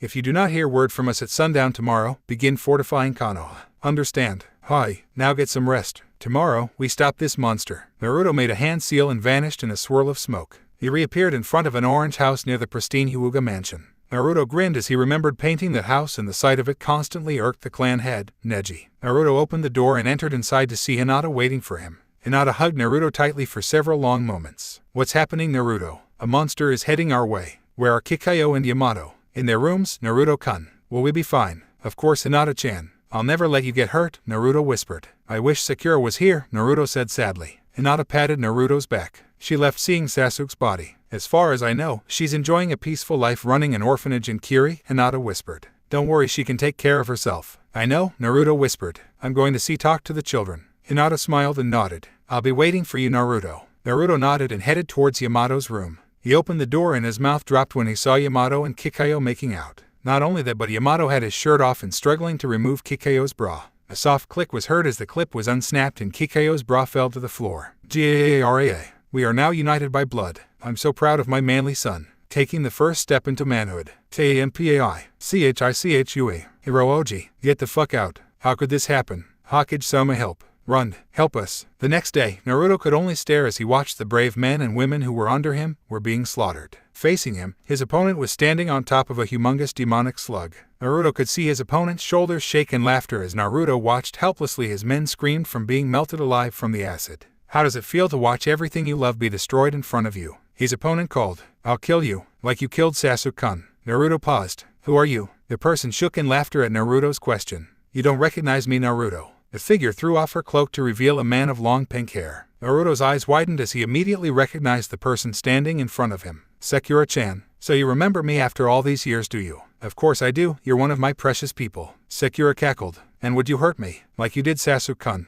I had to. Sakura. He became mad with power. He would have killed everyone in Konoha if I hadn't. Naruto replied. Sakura glared. You promised me you would bring him back to me, and you broke it. Sakura screamed. He was my true love. I never loved you. All I saw you as a tool to get Sasuke-kun back. And you killed him. Now I'll kill you and everything you love. She made several seals and slammed her bleeding palms on the top of the slug's head. Summoning, slug. 3 slugs appeared beside Sakura. The slugs squirmed before vomiting out their contents. Naruto stared in horror as he recognized the sleeping forms of his wife, son, and niece. Wait, too late. Sakura screamed in delight. 3 coffins appeared stood behind Hinata, Yamato, and Kikayo. Ninpu, in pure resurrection. Hinouo. Naruto screamed in horror as 3 coffins surrounded Hinata, Yamato, and Kikayo. The coffins shuddered and shook before falling away to reveal 3 forms that Naruto immediately recognized. From the 3 coffins, Sasuke, Jiraiya, and Tsunade appeared. All of them stared at Naruto with blank eyes. You bitch, what have you done? Naruto hissed, his body shaking in anger and grief. I'm going to make your life hell, Naruto-kun, but first. Naruto felt a needle pierce his skin. He turned around to see Sakura injecting a large needle into his neck. He stared in shock and saw that the Sakura he had been talking to vanished in a swirl of smoke. Shadow clone. No wonder you use it, Sakura whispered. Naruto stumbled as he felt oddly drained. What did you do to me? The potion I injected into you is made with a concentrated essence of a bean called demon seed, the only poison in the world strong enough to resist yokai. I have mixed it with a solution that blocks your chakra from you while also paralyzing your limbs. Now watch as I destroy your precious village, Sakura whispered. Now Jiraiya, Sasuke, Tsunade, punished dear Naruto-kun. And Jiraiya made sure Naruto is unable to his chakra ever again. Tsunade and Sasuke charged at Naruto. Naruto fended them off as best as he could. However, without his chakra and his regeneration was busy repairing the damage done by the poison, he was a regular person. It wasn't long until Tsunade and Sasuke subdued him. As he was slugged by another punch, he noticed that Sasuke was blind in one eye. Still, his focus was changed as Jiraiya approached him with a glowing hand. FUIN, 8 trigram seal. Naruto coughed blood as he felt all access of his chakra vanish as if there was a giant wall blocking his access. Bring him to me, Sakura ordered. Sasuke threw Naruto over his shoulder and jumped in the air. He landed lightly beside Sakura and threw Naruto at her feet. Sakura giggled as she knelt down to Naruto's height. How far has the mighty fallen? How does it feel to be a mortal of mighty Jinchuriki? How does it feel to be a simple human, O mighty Hokage? Sakura simpered. She ground her foot against Naruto's cheek. I can't wait to reach Konoha. Tsunade, Jiraiya, get up here. Katsuya, move it, you lazy slug. Naruto stared in shock. This was Katsuya. What the hell did you do to her? Oh, feeling sorry for a slug now. How sweet, Sakura taunted. I made some modifications to her. Now she's my personal chakra storage, spits acid, and I can slip inside of her whenever I want. However, the modification made her lose her mind. Whatever, suits me. You're a monster. Kaihahaha. It's funny how I was the only normal one out of the 3 of us. Now look at me. I am more powerful than you or Sasuke. I will change this world to my own vision. Is that your plan? To change the world? Naruto asked. He laughed weakly at the absurd idea. That's impossible. Oh really? Sakura pulled away a lock of her hair to reveal an eye patch. She slowly raised it to reveal an eye that froze Naruto's blood. The eye that stared back was the Getsugan, Eye of the Jubai, a combination of the Mangekyo Sharingan and the Rinnegan. There were 9 tomos surrounding the pupil while a 6-pointed star formed the pupil. With this eye, I will activate the one jutsu that is all-powerful, the creation and destruction jutsu. one that is able to change the reality permanently. There is no such ninjutsu, Naruto whispered. Sakura smiled. Amenamenakanashi is its name and you will see its power. Even if you know how, the amount of chakra needed would be far beyond your reach. Really? Sakura whispered. She made several hand seals and slammed it on the slug. Behind Naruto, the back of the slug rippled before moving away to display the inside of the slug. You monstrous bitch, Naruto whispered. Inside were rows upon rows of sleeping children. Each one of them were connected to wires and tubes. The tubes glowed blue as they drained the chakra from the sleeping children. The chakra led to the wooden statue that imprisoned the bijus. Naruto's eyes widened as he noticed 8 of the eyes were open. Magnificent, isn't it? As you already know, every human produces chakra. However, the amount of chakra used in a person's lifetime is enormous, even for the average person. This mechanism I have made drains the chakra for my own personal use. I now have even more chakra than the bijus themselves. With this and all the bijus I have enough power to be a goddess. And I shall use all of it to change the world to my vision, Sakura whispered. Now sleep. A fist slammed into Naruto's face, causing him to black out. After a while, Naruto awoke to see himself tied up. He looked around to see Konoha in front of him. Naruto struggled furiously trying to escape his bonds. His struggles attracted the attention of Sakura. She turned and grinned at Naruto. Witness my power, Naruto. STOOP. Sakura grinned. I win. She clapped her hands and laid them on the slug. A humongous surge of chakra channeled from the imprisoned children into Sakura's eye. The tomo spun rapidly and an unearthly ghostly chakra began to surround Konoha. Before Naruto's eyes, Konoha began to flicker in and out of existence. However, a green chakra barrier erupted around Konoha and began to fight against Sakura's jutsu. Naruto narrowed his eyes and saw that Konohamaru was on the wall top, glowing with chakra. Konohamaru roared as he struggled to keep the chakra barrier around Konoha. I will die defending this village, as my ancestors have done before me. Konohamaru thought. Naruto Nai, watch me. Naruto began to shake violently. Konohamaru. He closed his eyes and entered his mindscape. He faced the deathly visage of the Kyuubi without fear as he stepped towards the gate. Boy Fox, get your ass out here. The Kyuubi rumbled as it stared at Naruto with baleful eyes. What brat? What is it you want? I'll make you a deal. I free you. You save Konoha and kill that pink-haired bitch. Got it? Interesting.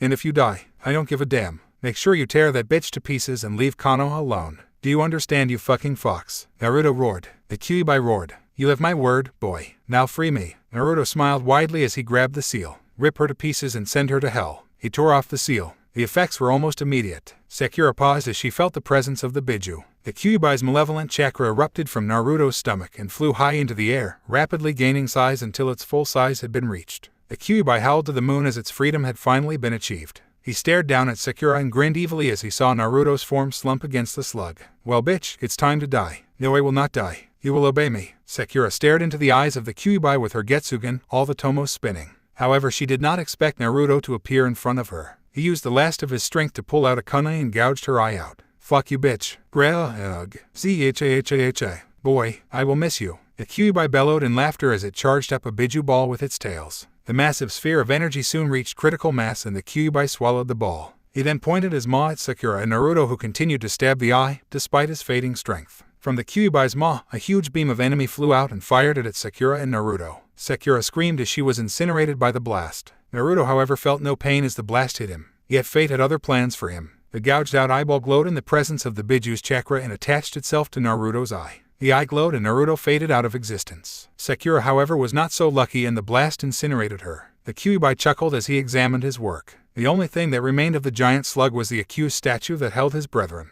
The Kyuubi smiled and stepped towards the statue. Soon, my brothers and sisters, the Kyuubi whispered. After I destroy that village, are you going back on our deal, Kyuubi? The Kyuubi turned to see Naruto standing before him, holding a scroll. But how? Naruto smiled and opened his left eye. Punishment Kyuubi. Fuin. The Kyuubi roared as he felt himself sealed into the wooden statue. Naruto's eyes widened as he saw the statue open its maw once the 9 eyes were opened. From the maw, a ghostly figure emerged. The figure pointed up at the moon and with a huge crack, a huge part of the moon shattered. Pieces flew everywhere, leaving a crescent moon. From the destruction, a pillar of light appeared and hit the figure. Naruto shielded his eyes and waited until the light faded to see a young, white-haired woman on the ground. Naruto approached the woman and knelt down beside her. She reached out and touched his seal. A spark appeared and the seal vanished. However, a kanji for moon appeared on his hand while the kanji for sun appeared on the young woman's hand. What did you do? Why did I survive? Naruto whispered to the woman. He looked back at the village to see that it was still standing. Yet across the village, Shinobi's bodies lined the walls as they had sacrificed their lives along with Konohamaru to keep the barrier intact. Naruto knelt to the ground and began to cry as all the pain, the sadness, and grief caught up to him. End flashback. That's what happened on that day, Naruto whispered. I carried you away to the first boat away from the elemental countries. I couldn't stand living there anymore." He looked to see Miyako's eyes welling up in tears as she embraced Naruto. Naruto's body racked with grief as the memories of all of those that died caught up with him. All of his friends' children, and the shinobi that died under him. It was all too much. Miyako held Naruto as he continued to weep in the memories of his friends. Even after 1,000 years, the pain was still there. Days later, Naruto and Miyako were in the death room sparring with Stein and Spirit. Off to the side, Shinigami was watching the fight carefully as he observed the two teams fight it out. It was still humbling to know that despite his all-powerful abilities as the Shinigami, Naruto still had the ability to fight on equal terms with him. It was even more unsettling to think that Naruto himself kept his true power sealed, as unleashing it would be disastrous since his wavelength unsealed was akin to that of a Kishin. Shinigami chuckled as Naruto knocked Stein away using a mere flick on the forehead, sending the Meister flying away. Sometimes the young needed to be reminded that the old were old because they survived much longer and tougher times. Then again, Spirit calling Naruto senile geezer was enough to make the immortal irate. Stein blinked as he rubbed his forehead. He still felt somewhat lightheaded at the blow he just received and was confused as all he saw was Naruto flicking him in the head. He heard chuckling and he saw Naruto smirking at him. Confused Stein. "Simply put, I just charged and compressed a good amount of my soul into my finger, releasing it all at the same time," Naruto explained. "Now, hurry up. Grandpappy's still got lessons for you young whippersnappers." Stein sighed and glared at Spirit. "You just had to call him a senile geezer, did you, senpai?" Spirit's torso and head grew out the shaft and pointed at Naruto. "I had to, though my honor dictated it. He just called you a shameless womanizer, which to be frank, you are, as you spend too much time and money at that club." Stein replied. "No wonder Maka hates you sometimes. Maka, Papa love, you and Mama." It's true. While Spirit was weeping, Stein was rapidly examining Naruto's strengths, weaknesses, habits, etc. in order to find a weakness. Naruto-sama and Miyako-sama are a powerful combination. Naruto has no identifiable combat form or sword style, yet swing Miyako's form as if it was an extension of himself. He has little or no blind spots as Miyako-sama acts as another pair of eyes for him if I try to strike on his blind side. If I try to fight in a straight duel with him, Spirit Senpai takes the damage due to Miyako-sama's special ability. With his huge soul, Naruto has compressed it so it acts like an armored shroud around him so that all of my soul-based attacks except my strongest one would backlash against me. The strongest ones that I have take time that I don't have to prepare. Suture lasts a mere second with that shroud around Naruto, which isn't long enough time, and the most I can barely touch him before he strikes me, whether using pure muscle or combined with his wavelength. I need a way to stop his movements, but how? Stein's eye flickered about until he spotted something. Stein charged at Naruto and swung Spirit at Naruto. Naruto held his sword to block while lowering his hand for a soul attack. However, before the two weapons could clash, Spirit stopped and pointed behind Naruto. "Ara, Shinigami-sama's eating ramen." "Hey." Naruto turned to see Shinigami happily eating a bowl of ramen. He pointed at Shinigami while fountains of anime tears came out of his eyes. "See, Miyako-chan, even Shinigami eats ramen. Everyone enjoys ramen. I cut you off because you were eating too much ramen." As they were bickering, Stein charged as much of his soul into his palm and slammed it into Naruto's side. Before Naruto could react, Stein slammed his palm twice more in the same spot. Grand Soul Exorcism. With the speed of the technique, the attack was like one huge blast, 8 times the power of a normal soul force. Naruto spat blood as he felt the energy imparted by the attack pierce his shroud and damage his insides severely. Naruto knelt to the ground in pain while Stein raised Spirit high in the air for a finishing strike. However, he did not predict Miyako's torso and head to appear from the sword and block Spirit with her hand. The other one hand slammed into Stein's diaphragm. Soul Shockwave. Stein's eyes widened as a massive amount of energy was compressed and released within a span of a second, blasting away Stein and Spirit several yards away. Stein coughed and wheezed as he tried to regain his breath. Near him, Stein was writhing in pain from the last attack. Both of them were completely wiped out and down for the count. As he laid on the ground, Stein could not help but marvel at Miyako's skill. Soul Shockwave takes an enormous amount of power and control to use, as it takes a huge amount of energy via the soul and compresses it severely before releasing it. The result is a shockwave that emits an exponential amount of power to the energy used to create the attack. I've only been able to use it with 2 hands and it takes several seconds use. Miyako-sama was able to do it in a split second while also in her weapon form. Truly, Miyako-sama and Naruto-sama are the strongest team I've ever seen. "You all right?" Stein stared up to see Miyako holding a hand out to him. He nodded. "I'll be fine, Miyako-sama. I just need some rest." "How is Spirit Senpai?" Miyako pointed. Stein looked over to see Naruto gloating over Spirit's body. Even though he was still injured, Spirit still had enough energy to tackle Naruto to the ground and wrestle the blonde Meister when Naruto taunted his manhood. "Crazy geezer, horn dog, senile ancient relic, thou brain woman chaser, immature gaki, shameless lecher, dumb blonde, sugar daddy." Miyako sighed and whacked the 2 men on the head, sending both of them writhing in pain. "Behave." "Yes, Miyako-sama, chan." Naruto and Spirit pouted, huffed, and looked away from each other. Miyako giggled at their antics and helped Stein to his feet. Stein gratefully leaned against Miyako. "Thank you for the spar, Miyako-sama." Miyako waved it off. "Just call me Miyako. I hate formalities." Hi. Behind them, Spirit and Naruto continued their sulking as the four of them walked back to where Shinigami was waiting.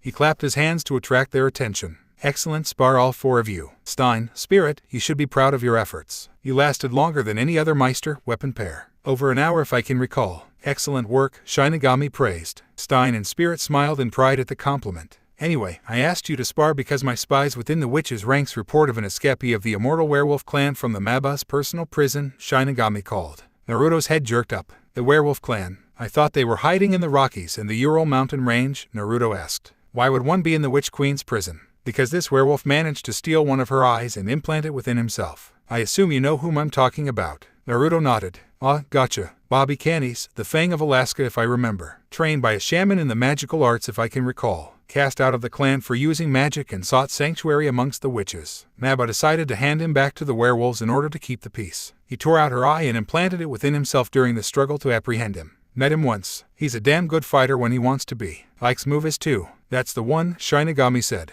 "I feel that this breakout was orchestrated by Medusa." "Do you have any proof?" Miyako asked. "Just one. He was spotted in London and fought against Black Star, Tsubaki, Maka, and Seoul. From the reports I received, he was a formidable enemy but was still suffering from rust in his time in prison as he accidentally froze himself, which allowed the four of them to escape." Naruto laughed. "Sounds like him. As humorous as it may sound, I'm worried about this development. Medusa's a powerful witch, and with someone like this Bobby on their side, it's another hazard that we do not need," Stein said. Shinigami nodded. "Exactly. So I would like Miyako and you to be extra wary. Start the class on more advanced techniques and strategies. Hi, Spirit, Stein, get rested and start training. I feel that something will soon come again," Shinigami said seriously. "Hi, TCH, more work. Now everyone is dismissed," Shinigami said merrily. He leaned back and somehow slipped on a banana peel that appeared out of nowhere. Naruto looked at Shinigami with a confused expression. "How'd you trip when you have no feet?" Maka sighed as she laid her head down on the desk. She was tired from the mission they had in London and finishing the homework assigned to them by Miyako. While it was a fascinating article along with multiple examples, it cut down on her rather limited amount of sleep. Add in the fact that Soul continued to have nightmares, and it led to one very short sleep. Beside her, Soul was the same as he had a harder time concentrating. His nightmares still plagued him to the point where he was apprehensive about falling asleep. Every now and then, he glanced at Maka nervously. The dreams he had now escalated into him devouring a screaming Maka. Soul sighed. After class he was going to Medusa-sensei for some sleeping pills. The rest of the class waited patiently for the teacher to arrive. They jumped when the door slammed open and Naruto walked in. "Greetings, my lovable students. Everyone outside now for practicals now." The students leaped to their feet and rushed out the door. They hurried outside to see Miyako waiting for them. Near her was a stack of logs, 10 feet long, with one end pointed. Immediately, many of the meisters started praying that the logs won't be thrown at them by Naruto for training. Naruto came out of the academy and stood by Miyako as she began to speak to her students. "I hope everyone had a good night's sleep, for today we'll be hosting a mock battle. It will be a team versus Naruto and myself, and whoever lasts the longest will be given a free pass on 2 quizzes. However, the twist is that the fighting will take place on top of these posts. Balance is vital when fighting. In combat, the victor is decided often by the person who can stay on their feet the longest. So in these matches, the winner will be decided when the opponent cannot fight any longer or when someone touches the ground. Naruto, if you would please set the posts." Naruto nodded. He strode over to the stack of logs, sent them flying into the air in one huge stack. He vanished and reappeared beside the stack and began to throw them down on the ground with enough force to drive the logs 3 feet into the ground. The students scattered as Naruto fired log after log into the ground, sending up a huge dust cloud. When the dust settled, the class saw Naruto standing on a post, and around him was a large area of posts. Naruto lightly jumped across the area and hopped over to Miyako. Miyako nodded in approval and looked over to the crowd of students. "Kirikou, Hawks, Kim, you 3 are up first." Kirikou grinned and motioned to Pot of Fire and Pot of Thunder. They turned into twin gauntlets and wrapped themselves around Kirikou's hands. Harver merely grunted as he changed into his spear form beside Ox. Tim sighed and muttered about not getting paid to do this. Jacqueline smiled at her partner's attitude before changing into her lamp form.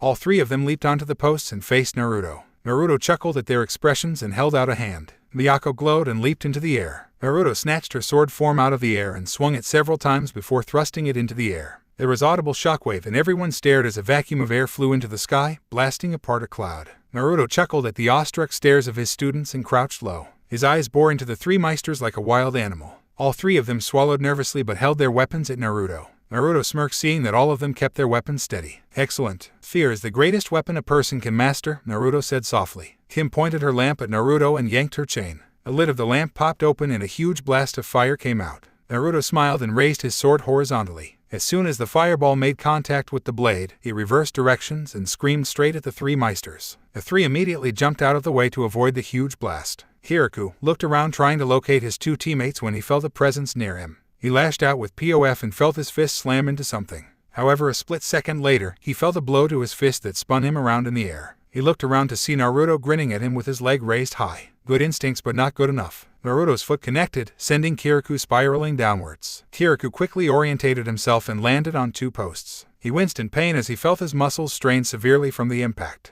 He heard a whistling sound above and saw Naruto falling down with his sword stabbed downwards. Kirikou quickly clapped his hands together and created a shockwave, sending Naruto flying away. Are you okay? Kirikou turned to see Ox looking at him concerned. Kirikou nodded. Give me a moment to let my legs rest. Ox nodded and raised his spear at Naruto, who was smirking at the two. You may be our teacher, and while we may be mild-mannered students in school, in battle we are beasts. Ox stabbed in Naruto's direction, sending a bolt of lightning streaking at him. Naruto swatted the bolt away and vanished before Ox's eyes. You may be beasts, but beasts cannot compare to demons. Ox turned to see Naruto behind him. Ox quickly held his spear in a guard as Naruto struck the spear with the palm of his hand. Soul Crusher. Ox was sent flying away and he desperately reached out and grabbed the edge of a post. He winced from the strain and heard Harvar groan. Harvar, what's wrong? Naruto-sensei's attack was no ordinary strike. It felt like that attack crushed my chest, Harvar wheezed. Ox heard a pair of feet land near him and he saw Naruto looking down at him with cold eyes. He laid the tip of his sword at Ox's throat and leaned lightly so that the edge was close to biting against his skin.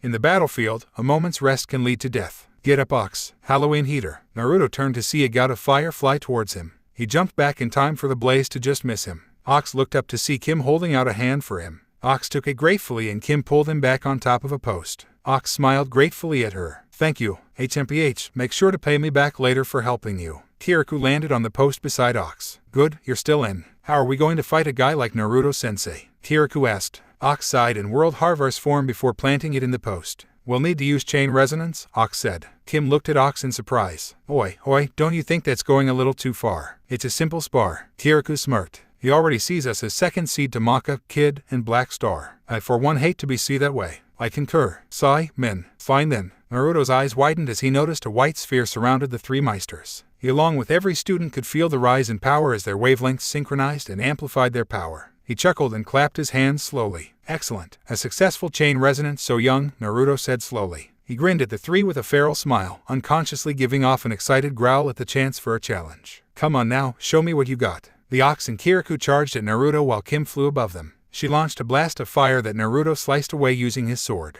Yet that was the opening Ox and Kirikou needed. Ox stabbed while Kirikou punched Naruto using pot, sending an enormous electrical charge. Lightning flash. Ox passed on while Kirikou jumped high into the air, beside Kim. Kim and Kirikou pointed their weapons at Naruto's form, sending a pillar of fire down upon their teacher. Horrific heat hammer. The pillar of fire created an enormous explosion upon impact. However, the three were not finished as they grouped together for one last attack. Ox, Ford, and Pot created a crackling orb of lightning while Kim and POF created a glowing orb of fire. Once they were of sufficient size, Kirikou crushed them together and compressed the two orbs before releasing it at Naruto's direction, sending a spiraling pillar of fire and lightning at their sensei. Volcanic Crusher. An enormous explosion was created on impact, sending up a huge mushroom cloud. Everyone waited in silence, wondering if the attacks connected. Kirikou, Ox, and Kim panted, hoping that the combined attacks wiped out their teacher. It was their strongest attack and also their most draining one. The amount of power used in this attack used so much power that they were struggling to stand. The whole area was silent except for the ragged breathing of the three meisters. Soon the smoke cleared to reveal Naruto standing there unharmed. His expression was unreadable as he pulled Miyako off from the post he was standing at. Ox, Kirikou, and Kim were flabbergasted as Naruto seemed to be completely untouched with not even a single strand of hair singed. They wearily pulled up their weapons and waited as Naruto came close to them. When he was 5 feet away, Naruto's face broke out into a small smile and he began to clap his hands. Kim, Kirikou, and Ox stared at the teacher in surprise. Their weapons changed back into their human forms and also stared in confusion. Well done, you three. I think we'll call this a draw as you are clearly out of breath and I won't fight you anymore, Naruto said. He smiled widely at the three meisters and knelt down on the post. Courage is not the absence of fear but the willingness to defy the odds when it matters. And this world is ruled by laws. Those who break the laws are scum, but those who betray their teammates are worse than scum. Those are the two proverbs I live by, and you three have shown me that you possess these two qualities. Naruto chuckled as he patted the heads of Pot and Pof before giving both children a piece of candy. The two small children squealed in delight at the treat. Naruto gave them a small smile before looking back at the teens. You are dismissed for the day if you like, but I'd like to see all of you after class tomorrow to discuss training, Naruto ordered. He chuckled and gave them an evil smile. After all, you just proved you have the strength to handle my training.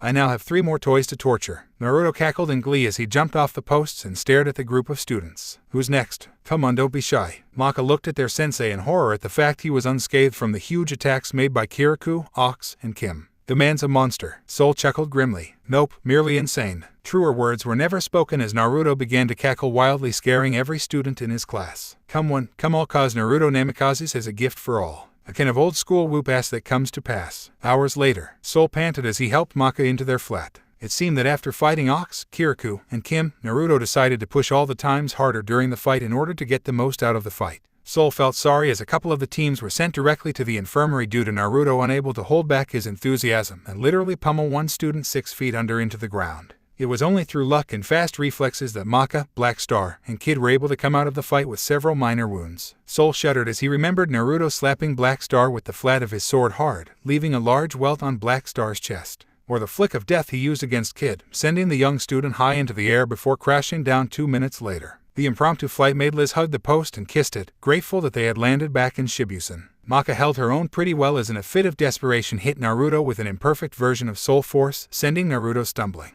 However, that was the best hit they were able to get, and it only seemed to encourage Naruto to fight even harder. Not even a combination attack of Witch Hunt, Big Star Wave, and Death Cannon was able to keep Naruto down. He continued on, laughing his injuries off like an insane juggernaut. It made Soul stop to think how powerful Lord Death was if he's able to fight Naruto on an equal footing. Soul placed Maka on the couch before slumping down on the couch himself. Maka wobbled for a bit before falling against Soul's chest, wrapping her arms around him. Soul blushed and considered on moving her but was too tired to care. He merely shrugged and closed his eyes, grateful for some rest after an insane day. That evening, Blair walked in and was about to shout out her greeting when she saw Soul and Maka sleeping on the couch with a line of drool coming from Maka's mouth, staining Soul's shirt. Blair giggled at the sight. Before, manipulating a blanket over them, she pulled out a camera and took a picture of the two sleeping. It was just too cute to miss. In the depths of Death City, a pair of footsteps echoed within the dark, cold underbelly of the city. A white-haired woman gave a small ribbit as she carried a steel briefcase. She made her way through the labyrinth of pipes into the meeting place where 4 people were waiting.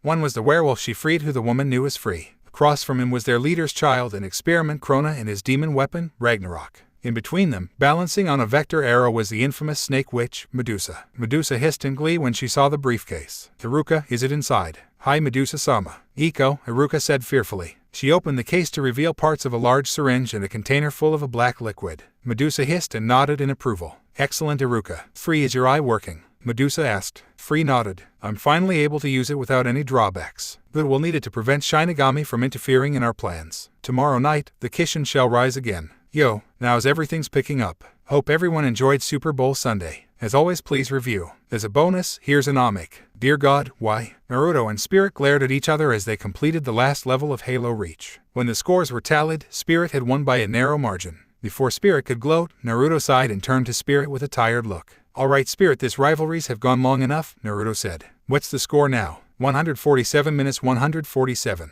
Spirit said proudly. Then he drooped in sadness as he realized Naruto's point. I see your point, but we can't just quit. We must end our rivalry with one last competition. Naruto nodded. True. One that will show who is the manliest man between us. It has to be something that will test our strength and will, Spirit added. We have to do it in public as well, Naruto mused, so that there will be no room for cheating. I concur. Naruto thought about it before brightening up. I got it. Meet me in the cafeteria tomorrow. We'll settle this then. Spirit grinned and pumped his fist. Asu, be ready Naruto, for you are going down. I'll make you eat those words, my worthy rival. The two clasped hands and shook it before parting ways. Both of them were eagerly awaiting the challenge. The next day, the two of them met in the cafeteria whilst the students along with many of the faculty were eating. Spirit and Naruto hurried through their lunch and traded glances at each other. Spirit began to stand, but Naruto shook his head. It was a few minutes after the lunch began before, to everyone's except Naruto's surprise, Shinigami appeared. Ohayo students, teachers, it's Shinigami-sama. Stand up. What are you doing here, sir? Stein asked. Miyako nodded. You never eat lunch here. Shinigami nodded. Hi, but Spirit-kun and Naruto-chan wanted me to help end their petty rivalry. It's not petty. It's a noble competition between two men. Naruto and Spirit roared. Miyako sighed in relief. Thank goodness. I've been hoping that dreaded contest would end. Indeed, so I researched the perfect contest for them that included all of their requirements, Shinigami said merrily. From within his ever-shifting robe, he pulled out 3 items, a roll of duct tape, a small bottle, and a large bag which seemed to be snarling. Miyako eyed the last item with some apprehension. Shinigami-san, what is in that bag? In due time, Miyako-chan, Shinigami said nonchalantly. He clapped his hands to get everyone's attention. Immediately, all activity stopped as the headmaster of Shibusen glided to the middle of the cafeteria, accompanied by Spirit and Naruto. Hello students and faculty. I have come here today as 2 of my esteemed underlings have asked me to prepare a contest for them in order to settle their differences. As it has been going on quite a while, I decided to help them. Spirit, Naruto, will you please stand on the table? The 2 men jumped up on a table, both of them wearing confident smiles. Spirit glanced around the cafeteria and spotted Maka gawking at him. He gave her a wide smile and a thumbs up, much to her mortification. Naruto merely sneered at Stein before happily waving to Miyako, who waved back, embarrassed. Now before this contest begins, I need you 2 to use this duct tape to tighten the bottom of your pants around your ankles please, Shinigami said as he tossed them the roll of duct tape. The 2 men stared at the duct tape in confusion before complying with the eccentric man's request. Once it was completed, the Shinigami held out a small bottle. Please spread some of this liquid on the inside of your pants. Only a few drops will be needed. Spirit opened the bottle and gagged at the smell but placed a few drops inside pants' leg. Naruto did the same as well. Both of them immediately began feeling nervous as the Shinigami opened the bag and pulled out an angry, undeniably pissed off ferret. The ferret hissed and snapped as the Shinigami held it by the tail. Now, Spirit, Naruto, the contest is called ferret legging. I will drop 4 ferrets within each of your pants. You will then stand completely still as the ferrets fight within your pants. The person who lets their ferrets out first loses. Everyone in the cafeteria froze after hearing those rules. Many of the men had their jaw dropped to the ground. Only Spirit and Naruto were unconcerned as they loosened their belts, pulled their pants open, and waited for the Shinigami to start dropping ferrets. The Shinigami chuckled and quickly dropped 4 ferrets into each of their pants. Spirit and Naruto quickly tightened their belts and stood at rapt attention, waiting. There was silence for a moment. Then the ferrets smelled the female pheromones, anger pheromones of the 2 had spread on the inner linings of their pants, and all hell broke loose as the ferrets began to fight inside of the 2 men's pants. The ferrets scratched, clawed, tore, and bit at anything they could, whether it be their fellow ferrets or the sensitive insides of a man's thigh. Either way, Naruto and Spirit immediately felt what was the ferrets' version of World War II within their pants. Guargh, Ak, Gack, Owchie, Vama, no not there, Hiek. The 2 men's screeches of pain caused many a man to wince or vomit in pain. Several, including Sid, rushed to the nearest trash can and vomited at the sight. As the initial pain passed, Naruto and Spirit continued to bear the pain for the sake of their pride and impressing a certain female. Maka, watch Papa as he wins this contest. Gahargh, Miyakoo. I will beat Spirit. Believe it. Funnurabaa. Maka and Miyako palmed their faces as they listened to Spirit's and Naruto's screeches of pain, as the ferrets only seemed to be provoked by their screams. Dear God, why? Maka and Miyako thought. Miyakoo. As if by some ungodly reason, one ferret in both Naruto's and Spirit's pants spotted something dangling above it and due to the pheromones was immediately angered. The ferrets gave one snarl and snapped at the mysterious dangling thing. Spirit and Naruto gave 2 simultaneous squeals of pain that shattered all the glass in cafeteria. Every man in the room instinctively clutched their crotches in sympathetic pain. The women though sighed and ignored the men, all of them having one thought. Then, dear God, why? Snap. Days later, Naruto and Miyako were in the death room sparring with Stein and Spirit. Off to the side, Shinigami was watching the fight carefully as he observed the 2 teams fight it out. It was still humbling to know that despite his all-powerful abilities as the Shinigami, Naruto still had the ability to fight on equal terms with him. It was even more unsettling to think that Naruto himself kept his true power sealed, as unleashing it would be disastrous since his wavelength unsealed was akin to that of a Kishin. Shinigami chuckled as Naruto knocked Stein away using a mere flick on the forehead, sending the Meister flying away. Sometimes the young needed to be reminded that the old were old because they survived much longer and tougher times. Then again, Spirit calling Naruto senile geezer was enough to make the immortal irate. Stein blinked as he rubbed his forehead. He still felt somewhat lightheaded at the blow he just received and was confused as all he saw was Naruto flicking him in the head. He heard chuckling and he saw Naruto smirking at him. Confused Stein. Simply put, I just charged and compressed a good amount of my soul into my finger, releasing it all at the same time, Naruto explained. Now, hurry up. Grandpappy's still got lessons for you young whippersnappers. Stein sighed and glared at Spirit. You just had to call him a senile geezer, did you, senpai? Spirit's torso and head grew out the shaft and pointed at Naruto. I had to. My honor dictated it. He just called you a shameless womanizer, which to be frank, you are, as you spend too much time and money at that club, Stein replied. No wonder Maka hates you sometimes. I'm an aka. Papa loves you and mama. It's true. While Spirit was weeping, Stein was rapidly examining Naruto's strengths, weaknesses, habits, etc. in order to find a weakness. Naruto-sama and Miyako-sama are a powerful combination. Naruto has no identifiable combat form or sword style, yet swing Miyako's form as if it was an extension of himself. He has little or no blind spots, as Miyako-sama acts as another pair of eyes for him if I try to strike on his blind side. If I try to fight in a straight duel with him, Spirit Senpai takes the damage due to Miyako-sama's special ability. With his huge soul, Naruto has compressed it so it acts like an armored shroud around him, so that all of my soul-based attacks except my strongest one would backlash against me. The strongest ones that I have take time that I don't have to prepare. Suture lasts a mere second with that shroud around Naruto, which isn't long enough time, and the most I can barely touch him before he strikes me, whether using pure muscle or combined with his wavelength. I need a way to stop his movements, but how? Stein's eye flickered about until he spotted something. Stein charged at Naruto and swung Spirit at Naruto. Naruto held his sword to block while lowering his hand for a soul attack. However, before the two weapons could clash, Spirit stopped and pointed behind Naruto. Ara, Shinigami-sama's eating ramen. Hey? Naruto turned to see Shinigami happily eating a bowl of ramen. He pointed at Shinigami while fountains of anime tears came out of his eyes. See Miyako-chan. Even Shinigami eats ramen. Everyone enjoys ramen. I cut you off because you were eating too much ramen. As they were bickering, Stein charged as much of his soul into his palm and slammed it into Naruto's side.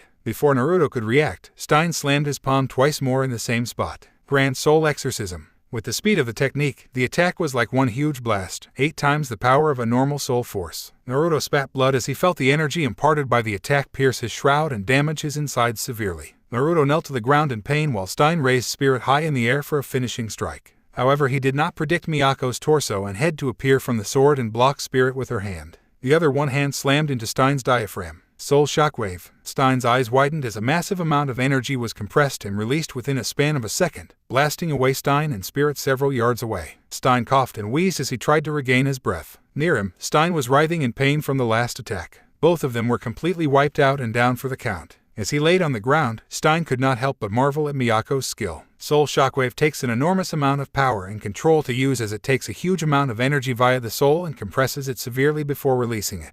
The result is a shockwave that emits an exponential amount of power to the energy used to create the attack. I've only been able to use it with 2 hands, and it takes several seconds use. Miyako-sama was able to do it in a split second while also in her weapon form. Truly, Miyako-sama and Naruto-sama are the strongest team I've ever seen. You all right? Stein stared up to see Miyako holding a hand out to him. He nodded. I'll be fine, Miyako-sama. I just need some rest. How is Spirit Senpai? Miyako pointed. Stein looked over to see Naruto gloating over Spirit's body. Even though he was still injured, Spirit still had enough energy to tackle Naruto to the ground and wrestle the blonde Meister when Naruto taunted his manhood. Crazy geezer, horn dog, senile ancient relic, no brain woman chaser, immature gaki, shameless lecher, dumb blonde, sugar daddy. Miyako sighed and whacked the 2 men on the head, sending both of them writhing in pain. Behave. Yes, Miyako-sama-chan. Naruto and Spirit pouted, huffed, and looked away from each other. Miyako giggled at their antics and helped Stein to his feet. Stein gratefully leaned against Miyako. Thank you for the spar, Miyako-sama. Miyako waved it off. Just call me Miyako. I hate formalities. Hi. Behind them, Spirit and Naruto continued their sulking as the 4 of them walked back to where Shinigami was waiting.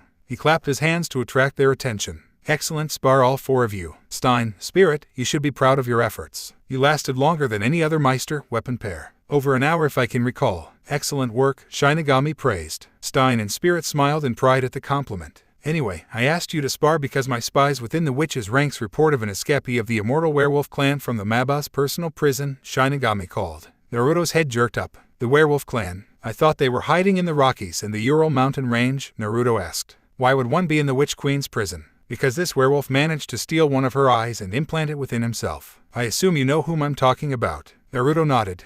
Gotcha. Bobby Cannies, the Fang of Alaska if I remember. Trained by a shaman in the magical arts if I can recall. Cast out of the clan for using magic and sought sanctuary amongst the witches. Maba decided to hand him back to the werewolves in order to keep the peace. He tore out her eye and implanted it within himself during the struggle to apprehend him. Met him once. He's a damn good fighter when he wants to be. Likes movies too. That's the one, Shinigami said. I feel that this breakout was orchestrated by Medusa. Do you have any proof? Miyako asked. Just one. He was spotted in London and fought against Black Star, Tsubaki, Maka, and Seoul. From the reports I received, he was a formidable enemy but was still suffering from rust in his time in prison as he accidentally froze himself, which allowed the 4 of them to escape. Naruto laughed. Sounds like him. As humorous as it may sound, I'm worried about this development. Medusa's a powerful witch, and with someone like this Bobby on their side, it's another hazard that we do not need, Stein said. Shinigami nodded. Exactly. So I would like Miyako and you to be extra wary. Start the class on more advanced techniques and strategies. Hi, Spirit, Stein, get rested and start training.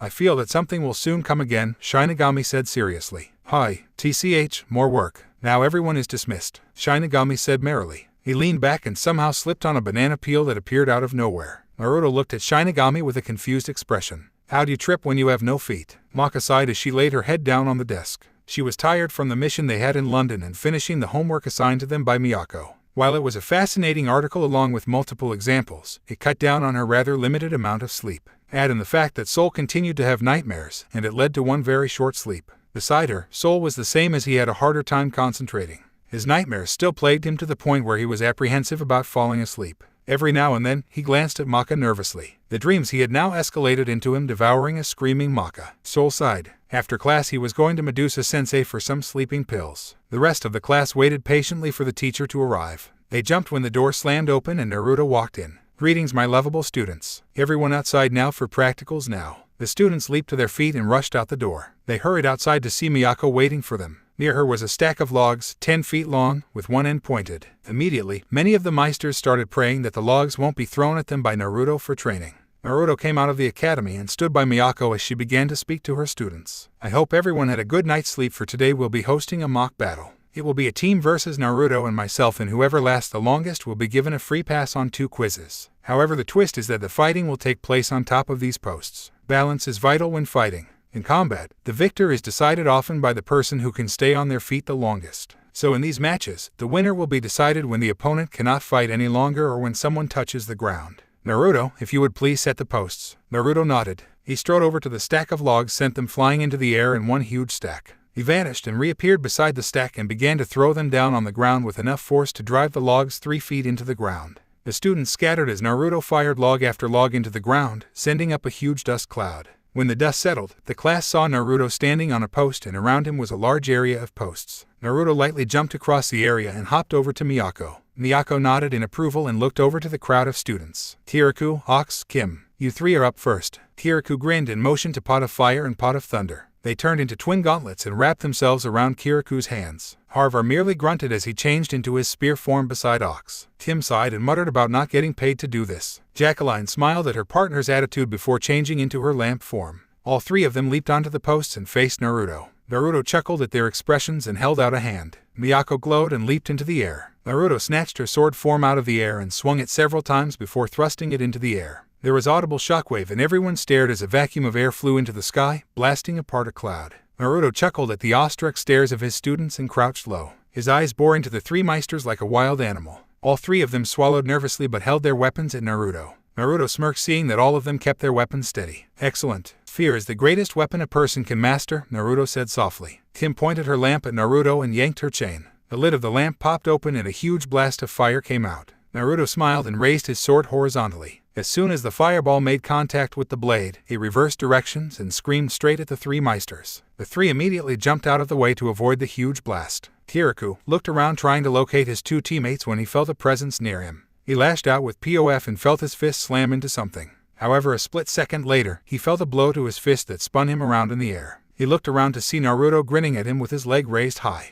Good instincts but not good enough. Naruto's foot connected, sending Kirikou spiraling downwards. Kirikou quickly orientated himself and landed on 2 posts. He winced in pain as he felt his muscles strain severely from the impact. He heard a whistling sound above and saw Naruto falling down with his sword stabbed downwards. Kirikou quickly clapped his hands together and created a shockwave, sending Naruto flying away. Are you okay? Kirikou turned to see Ox looking at him concerned. Kirikou nodded. Give me a moment to let my legs rest. Ox nodded and raised his spear at Naruto, who was smirking at the 2. You may be our teacher, and while we may be mild-mannered students in school, in battle we are beasts. Ox stabbed in Naruto's direction, sending a bolt of lightning streaking at him. Naruto swatted the bolt away and vanished before Ox's eyes. You may be beasts, but beasts cannot compare to demons. Ox turned to see Naruto behind him. Ox quickly held his spear in a guard as Naruto struck the spear with the palm of his hand. Soul Crusher. Ox was sent flying away and he desperately reached out and grabbed the edge of a post. He winced from the strain and heard Harvar groan. Harvar, what's wrong? Naruto-sensei's attack was no ordinary strike. It felt like that attack crushed my chest, Harvar wheezed.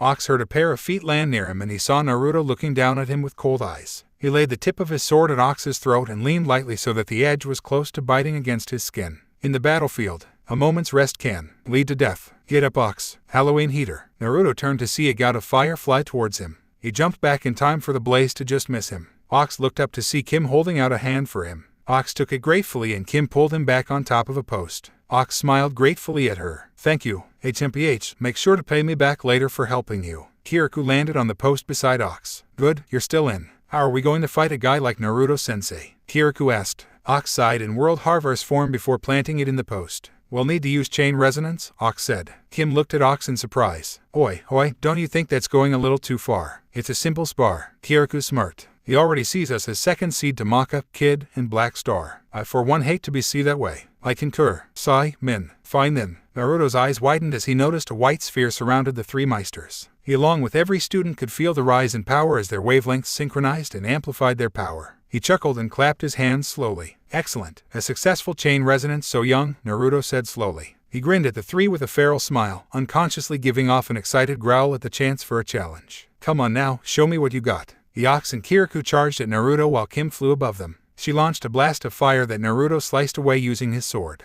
Yet that was the opening Ox and Kirikou needed. Ox stabbed while Kirikou punched Naruto using pot, sending an enormous electrical charge. Lightning flash. Ox passed on while Kirikou jumped high into the air, beside Kim. Kim and Kirikou pointed their weapons at Naruto's form, sending a pillar of fire down upon their teacher. Horrific heat hammer. The pillar of fire created an enormous explosion upon impact. However, the three were not finished as they grouped together for one last attack. Ox, Ford, and Pot created a crackling orb of lightning while Kim and POF created a glowing orb of fire. Once they were of sufficient size, Kirikou crushed them together and compressed the two orbs before releasing it at Naruto's direction, sending a spiraling pillar of fire and lightning at their sensei. Volcanic Crusher. An enormous explosion was created on impact, sending up a huge mushroom cloud. Everyone waited in silence, wondering if the attacks connected. Kirikou, Ox, and Kim panted, hoping that the combined attacks wiped out their teacher. It was their strongest attack and also their most draining one. The amount of power used in this attack used so much power that they were struggling to stand. The whole area was silent except for the ragged breathing of the three meisters. Soon the smoke cleared to reveal Naruto standing there unharmed. His expression was unreadable as he pulled Miyako off from the post he was standing at. Ox, Kirikou, and Kim were flabbergasted as Naruto seemed to be completely untouched with not even a single strand of hair singed. They wearily pulled up their weapons and waited as Naruto came close to them. When he was 5 feet away, Naruto's face broke out into a small smile and he began to clap his hands. Kim, Kirikou, and Ox stared at the teacher in surprise. Their weapons changed back into their human forms and also stared in confusion. Well done, you three. I think we'll call this a draw as you are clearly out of breath and I won't fight you anymore, Naruto said. He smiled widely at the three meisters and knelt down on the post. Courage is not the absence of fear but the willingness to defy the odds when it matters. And this world is ruled by laws. Those who break the laws are scum, but those who betray their teammates are worse than scum. Those are the two proverbs I live by and you three have shown me that you possess these two qualities. Naruto chuckled as he patted the heads of Pot and POF before giving both children a piece of candy. The two small children squealed in delight at the treat. Naruto gave them a small smile before looking back at the teens. You are dismissed for the day if you like, but I'd like to see all of you after class tomorrow to discuss training, Naruto ordered. He chuckled and gave them an evil smile. After all, you just proved you have the strength to handle my training. I now have 3 more toys to torture. Naruto cackled in glee as he jumped off the posts and stared at the group of students. Who's next? Come on, don't be shy. Maka looked at their sensei in horror at the fact he was unscathed from the huge attacks made by Kirikou, Ox, and Kim. The man's a monster. Soul chuckled grimly. Nope, merely insane. Truer words were never spoken as Naruto began to cackle wildly, scaring every student in his class. Come all cause Naruto Namikazes has a gift for all. A kind of old school whoop ass that comes to pass. Hours later, Soul panted as he helped Maka into their flat. It seemed that after fighting Ox, Kirikou, and Kim, Naruto decided to push all the times harder during the fight in order to get the most out of the fight. Soul felt sorry as a couple of the teams were sent directly to the infirmary due to Naruto unable to hold back his enthusiasm and literally pummel one student 6 feet under into the ground. It was only through luck and fast reflexes that Maka, Black Star, and Kid were able to come out of the fight with several minor wounds. Soul shuddered as he remembered Naruto slapping Black Star with the flat of his sword hard, leaving a large welt on Black Star's chest. Or the flick of death he used against Kid, sending the young student high into the air before crashing down 2 minutes later. The impromptu flight made Liz hug the post and kissed it, grateful that they had landed back in Shibusen. Maka held her own pretty well as in a fit of desperation hit Naruto with an imperfect version of Soul Force, sending Naruto stumbling. However, that was the best hit they were able to get, and it only seemed to encourage Naruto to fight even harder. Not even a combination attack of Witch Hunt, Big Star Wave, and Death Cannon was able to keep Naruto down. He continued on, laughing his injuries off like an insane juggernaut. It made Soul stop to think how powerful Lord Death was if he's able to fight Naruto on an equal footing. Soul placed Maka on the couch before slumping down on the couch himself. Maka wobbled for a bit before falling against Soul's chest, wrapping her arms around him. Soul blushed and considered on moving her but was too tired to care. He merely shrugged and closed his eyes, grateful for some rest after an insane day. That evening, Blair walked in and was about to shout out her greeting when she saw Soul and Maka sleeping on the couch with a line of drool coming from Maka's mouth, staining Soul's shirt. Blair giggled at the sight before manipulating a blanket over them. She pulled out a camera and took a picture of the two sleeping. It was just too cute to miss. In the depths of Death City, a pair of footsteps echoed within the dark, cold underbelly of the city. A white-haired woman gave a small ribbit as she carried a steel briefcase. She made her way through the labyrinth of pipes into the meeting place where 4 people were waiting. One was the werewolf she freed, who the woman knew as Free. Across from him was their leader's child and experiment Krona and his demon weapon, Ragnarok. In between them, balancing on a vector arrow, was the infamous snake witch, Medusa. Medusa hissed in glee when she saw the briefcase. "Taruka, is it inside?" "Hi, Medusa-sama." "Giko," Iruka said fearfully. She opened the case to reveal parts of a large syringe and a container full of a black liquid. Medusa hissed and nodded in approval. "Excellent, Iruka. Free, is your eye working?" Medusa asked. Free nodded. "I'm finally able to use it without any drawbacks. Good, we'll need it to prevent Shinigami from interfering in our plans. Tomorrow night, the Kishin shall rise again. Yo, now's everything's picking up. Hope everyone enjoyed Super Bowl Sunday. As always, please review. As a bonus, here's an Amik. Dear God, why?" Naruto and Spirit glared at each other as they completed the last level of Halo Reach. When the scores were tallied, Spirit had won by a narrow margin. Before Spirit could gloat, Naruto sighed and turned to Spirit with a tired look. "Alright, Spirit, this rivalries have gone long enough," Naruto said. "What's the score now?" 147-147, Spirit said proudly. Then he drooped in sadness as he realized Naruto's point. "I see your point, but we can't just quit. We must end our rivalry with one last competition." Naruto nodded. True. One that will show who is the manliest man between us. It has to be something that will test our strength and will, Spirit added. We have to do it in public as well, Naruto mused, so that there will be no room for cheating. I concur. Naruto thought about it before brightening up. I got it. Meet me in the cafeteria tomorrow. We'll settle this then. Spirit grinned and pumped his fist. Asu, be ready, Naruto, for you are going down. I'll make you eat those words, my worthy rival. The two clasped hands and shook it before parting ways. Both of them were eagerly awaiting the challenge. The next day, the two of them met in the cafeteria whilst the students along with many of the faculty were eating. Spirit and Naruto hurried through their lunch and traded glances at each other. Spirit began to stand, but Naruto shook his head. It was a few minutes after the lunch began before, to everyone's except Naruto's surprise, Shinigami appeared. "Ohio students, teachers, it's Shinigami-sama. Stand up. What are you doing here, sir?" Stein asked. Miyako nodded. "You never eat lunch here." Shinigami nodded. Hi, but Spirit-kun and Naruto-chan wanted me to help end their petty rivalry. It's not petty. It's a noble competition between two men. Naruto and Spirit roared. Miyako sighed in relief. Thank goodness. I've been hoping that dreaded contest would end. Indeed, so I researched the perfect contest for them that included all of their requirements, Shinigami said merrily. From within his ever-shifting robe, he pulled out 3 items, a roll of duct tape, a small bottle, and a large bag which seemed to be snarling. Miyako eyed the last item with some apprehension. Shinigami-san, what is in that bag? In due time, Miyako-chan, Shinigami said nonchalantly. He clapped his hands to get everyone's attention. Immediately, all activity stopped as the headmaster of Shibusen glided to the middle of the cafeteria, accompanied by Spirit and Naruto. Hello, students and faculty. I have come here today as 2 of my esteemed underlings have asked me to prepare a contest for them in order to settle their differences. As it has been going on quite a while, I decided to help them. Spirit, Naruto, will you please stand on the table? The 2 men jumped up on a table, both of them wearing confident smiles. Spirit glanced around the cafeteria and spotted Maka gawking at him. He gave her a wide smile and a thumbs up, much to her mortification. Naruto merely sneered at Stein before happily waving to Miyako, who waved back, embarrassed. Now, before this contest begins, I need you 2 to use this duct tape to tighten the bottom of your pants around your ankles, please, Shinigami said as he tossed them the roll of duct tape.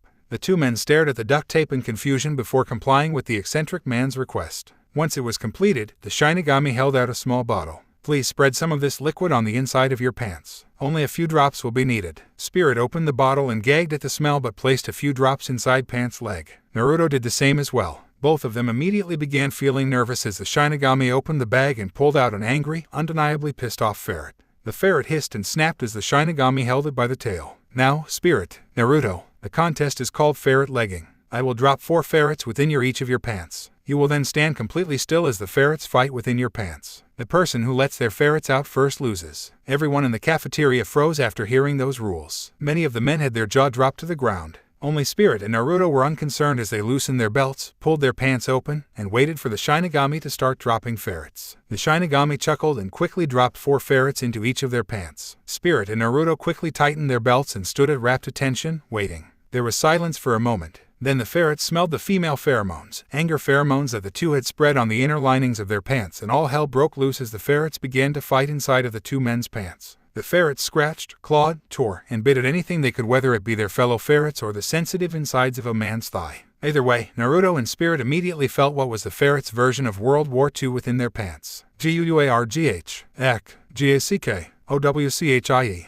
Mama, no not there, Yuahack, Hiek. The 2 men's screeches of pain caused many a man to wince or vomit in pain. Several, including Sid, rushed to the nearest trash can and vomited at the sight. As the initial pain passed, Naruto and Spirit continued to bear the pain for the sake of their pride and impressing a certain female. Mika, watch, Papa as he wins this contest. Gargh, Miyako, I will beat Spirit. Believe it. Funnuraba. Maka and Miyako palmed their faces as they listened to Spirit's and Naruto's screeches of pain, as the ferrets only seemed to be provoked by their screams. Dear God, why? Maka and Miyako thought. Mika, Miyako. As if by some ungodly reason, one ferret in both Naruto's and Spirit's pants spotted something dangling above it, and due to the pheromones was immediately angered. The ferrets gave one snarl and snapped at the mysterious dangling thing. Spirit and Naruto gave 2 simultaneous squeals of pain that shattered all the glass in cafeteria. Every man in the room instinctively clutched their crotches in sympathetic pain. The women, though, sighed and ignored the men, all of them having one thought. Then, dear God, why? Snap.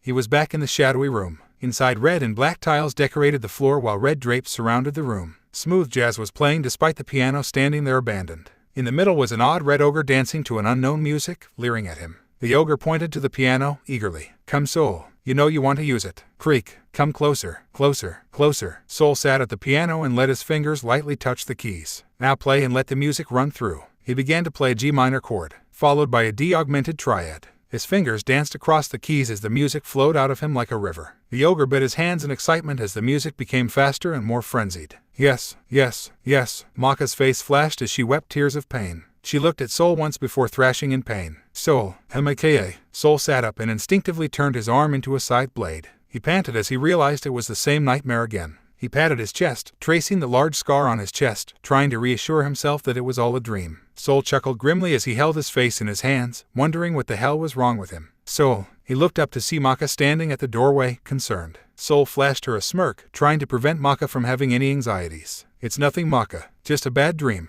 Go back to sleep, we got school tomorrow. Maka frowned and crossed her arms, looking at Soul sternly. Was it that dream again? Soul nodded. Yeah, nothing you need to worry about. Maka shook her head and strode over to Soul's bed. Before Soul could stop her, she cradled his head into her arms and began to rub his back in soothing circles. What are you doing? Soul asked. My mother did this whenever I had nightmares. Hopefully this'll help. Soul tried to complain, but the repeated actions of Maka rubbing his back began to make Soul drowsy. He yawned loudly and smacked his lips a couple of times. This feels good. Maka giggled. Go to sleep, Soul. You need it. Yeah, I do, Soul said sleepily, before closing his eyes. After a while, he slumped against Maka and began to snore softly. Maka smiled and laid Soul on his bed. She quickly looked around for Blair before she climbed in beside him. She held his head in his arms. Soul grunted but wrapped his arms around Maka's form. Maka looked down and saw the grouchy scowl on her weapon's face become gentler as a small smile stretched across his face. She sighed in relief before kissing his cheek and falling asleep after him. Later on that day, Maka dragged Soul down the streets of Death City. She had enough of the nightmares and decided to go to one of the few people that had the knowledge to help Soul.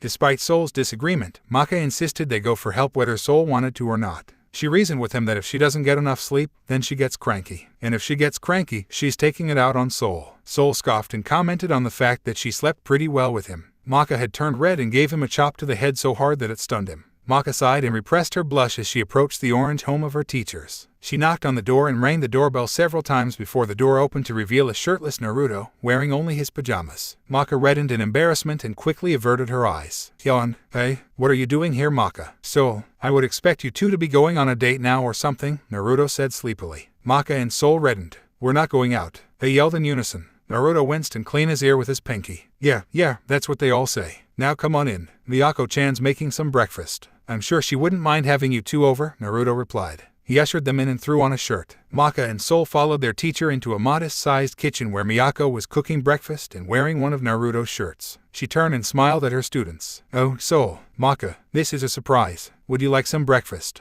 I'm sure I can whip up a couple more pancakes for you two as well," Miyako asked. Maka and Soul nodded. "That'd be great, Sensei. I'd like to have some." Miyako smiled. "Chocolate chip or blueberry?" "Chocolate chip," Soul and Maka said. They stared at each other in surprise while Miyako giggled. "It'll be ready in a couple of minutes. Take a seat at the table," Miyako said as she turned around. Soul reddened considerably when he noticed that the hem of Miyako's shirt was tucked into her panties, displaying her bright red silk panties to the two children. Maka caught him staring and pulled out a book. "Maka chop," Soul groaned as he tenderly felt the bruise on his head. "That's going to leave a mark." After 5 minutes, Miyako set down a plate of chocolate chip pancakes near Maka and Soul. Naruto pulled out the seat for his wife before sitting himself down at the table. Naruto grinned at the food and smiled at his wife. "Thanks for cooking breakfast, Miyako-chan. You two feel free to dig in. I won't stand on ceremony," Naruto said as he began to load his plate with scrambled eggs and bacon. Miyako nodded. "Whatever business you have can wait. Heat up." Hi, Soul and Maka both dug into the pancakes. To say that they were good was an understatement. Maka and Soul froze when they took the first bite. The texture, the taste, the smooth gooey feeling of warm chocolate on their tongues. It was so perfect that they couldn't believe it.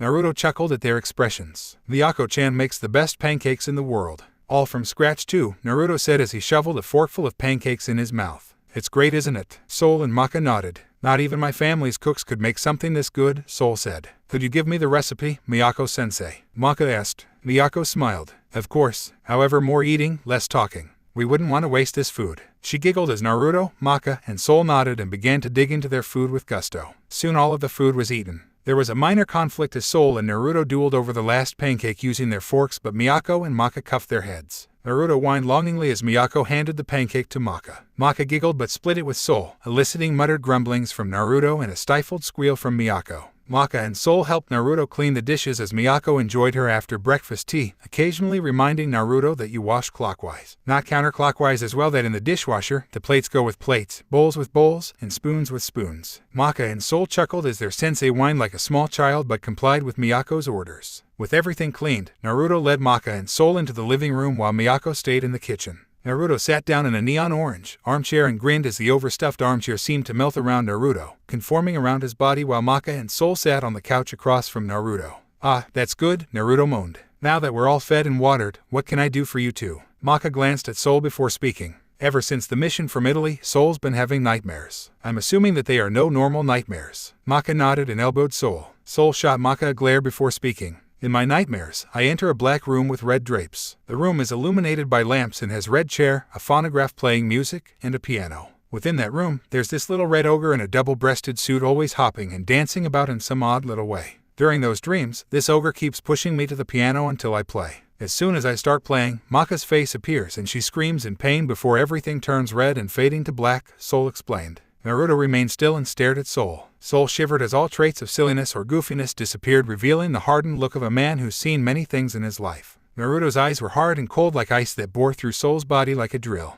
After a long moment, he stood up and looked down at Soul. Soul unconsciously gripped Maka's hand and immediately felt reassured when he felt her squeeze his hand, signaling that she was there for him. "Come with me." The pair followed Naruto out of the living room to a black door. Naruto laid his palm on the door and it glowed green before melting away to reveal a staircase. They followed Naruto down the staircase as it led to a huge stone basement. There were training equipment everywhere and a large ring for sparring. Soul and Maka gaped as they stared around. Items of all shapes and sizes were displayed. Maka walked towards a large blade that resembled an oversized kitchen knife. However, there was a large red eye in the middle and veins that ran across it. The eye blinked and turned to focus on Maka. Maka stared at it, hypnotized at it. "Wield me and gain ultimate power." Maka's hand twitched and stretched towards the sword. However, just as she was about to touch it, Naruto appeared and smacked Maka's hand. Maka gave a cry of pain and looked at Naruto confused. Naruto frowned at Maka. "You almost had your soul absorbed by this blade, Soul Edge. Nasty piece of work. Devours the souls of those slain by its blade while turning the wielder mad. Made quite a mess in Europe before I managed to take down its bearer. Been locked up here ever since," Naruto said.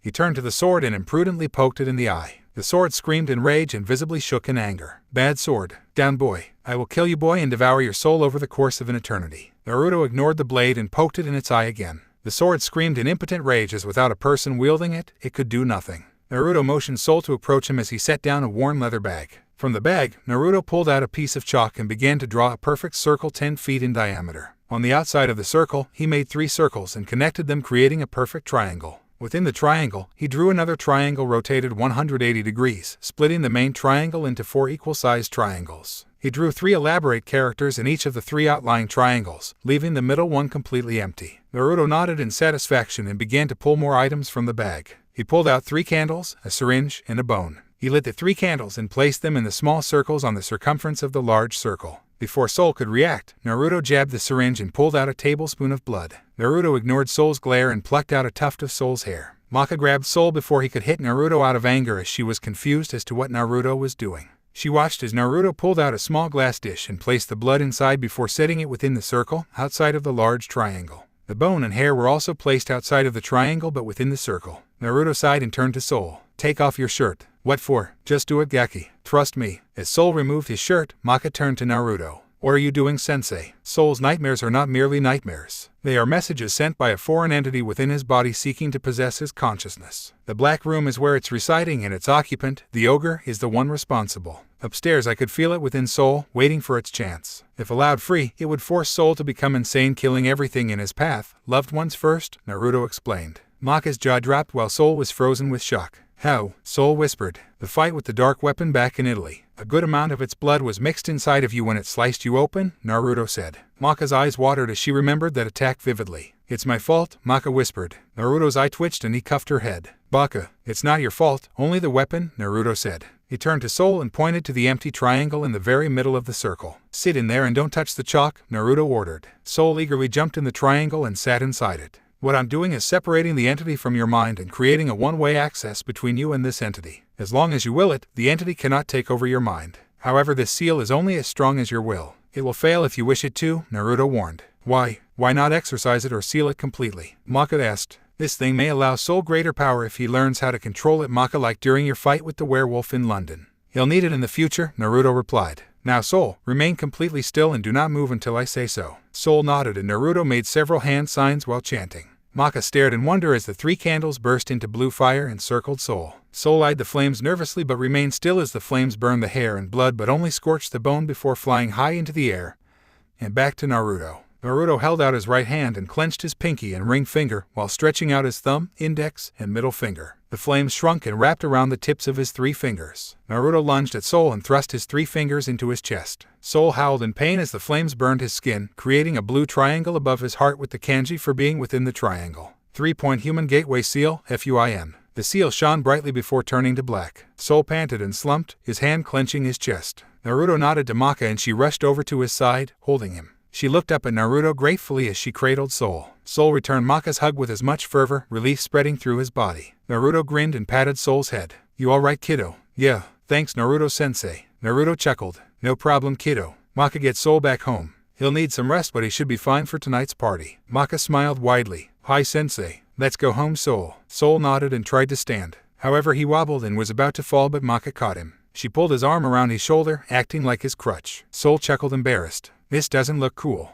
Naruto laughed and looked at Soul in the eye. "No, it doesn't. But being able to stand the temptations of power for the sake of your partner, that's really cool." That evening, Maka and Soul arrived at Shibusen in the formal wear for the big anniversary party celebrating the school's 800th anniversary since its founding. Maka smiled at Soul in her short black dress with her hair let down. Soul blushed and turned his head, hiding his blush with a scowl. Waiting for them were Black Star and Tsubaki. "Hurry up or we'll be late," Maka said to Soul. "You're the one who took so long to get ready," Soul replied. "Hey Soul, I'm going to eat so much food," Black Star declared happily, while a line of drool appeared from the side of his mouth. Tsubaki's sweat dropped, embarrassed at her meister's appearance, as his shirt was messily buttoned, tie sloppily placed in a knot, suit drooping, and shirt was not tucked. "He's like a slob," Tsubaki thought as her own white dress was completely immaculate of any stain. "Over here." They turned to see Patty, Liz, and Kid all dressed in suits. Kid's sweat dropped at Black Star's appearance. What a slob, he thought. He cleared his throat and smiled. "Thanks for coming inside. You're just in time. Chichu will be making his opening speech soon. Please come in." Kid gestured to the group. Inside the building, the main hall was cleared out for the use as a huge ballroom. Every student and faculty were inside mingling and chatting excitedly about the party or greeting old and new friends alike. Maka looked around and saw Miyako talking with Stein. She grabbed Soul and led him to her. Black Star noticed this and followed Maka while Tsubaki followed Black Star. "Miyako-sensei." Miyako turned to see Maka waving excitedly at her. She smiled at them. Hello Maka, Soul, Black Star, and Tsubaki. Soul, are you feeling better now? Miyako asked. Soul nodded and rubbed the area where his seal was. Yeah, I want to thank Naruto-sensei for helping me. Where is he? Soul asked. He'll be arriving with Shinigami, Miyako said. I must say though, you two make a cute couple. Maka and Soul blushed and turned away. We're not a couple, Soul muttered. Maka nodded in agreement. Miyako giggled and spotted Black Star. Her smile turned into a thin line as she fixed Black Star with a stern look. Black Star wilted under Miyako's stare. Black Star, I know that being in a suit can be uncomfortable, but please sort yourself out. Tsubaki-chan prepared those clothes for you and look how sloppy you dressed yourself. I'm surprised Tsubaki let you out of the house, Miyako scolded.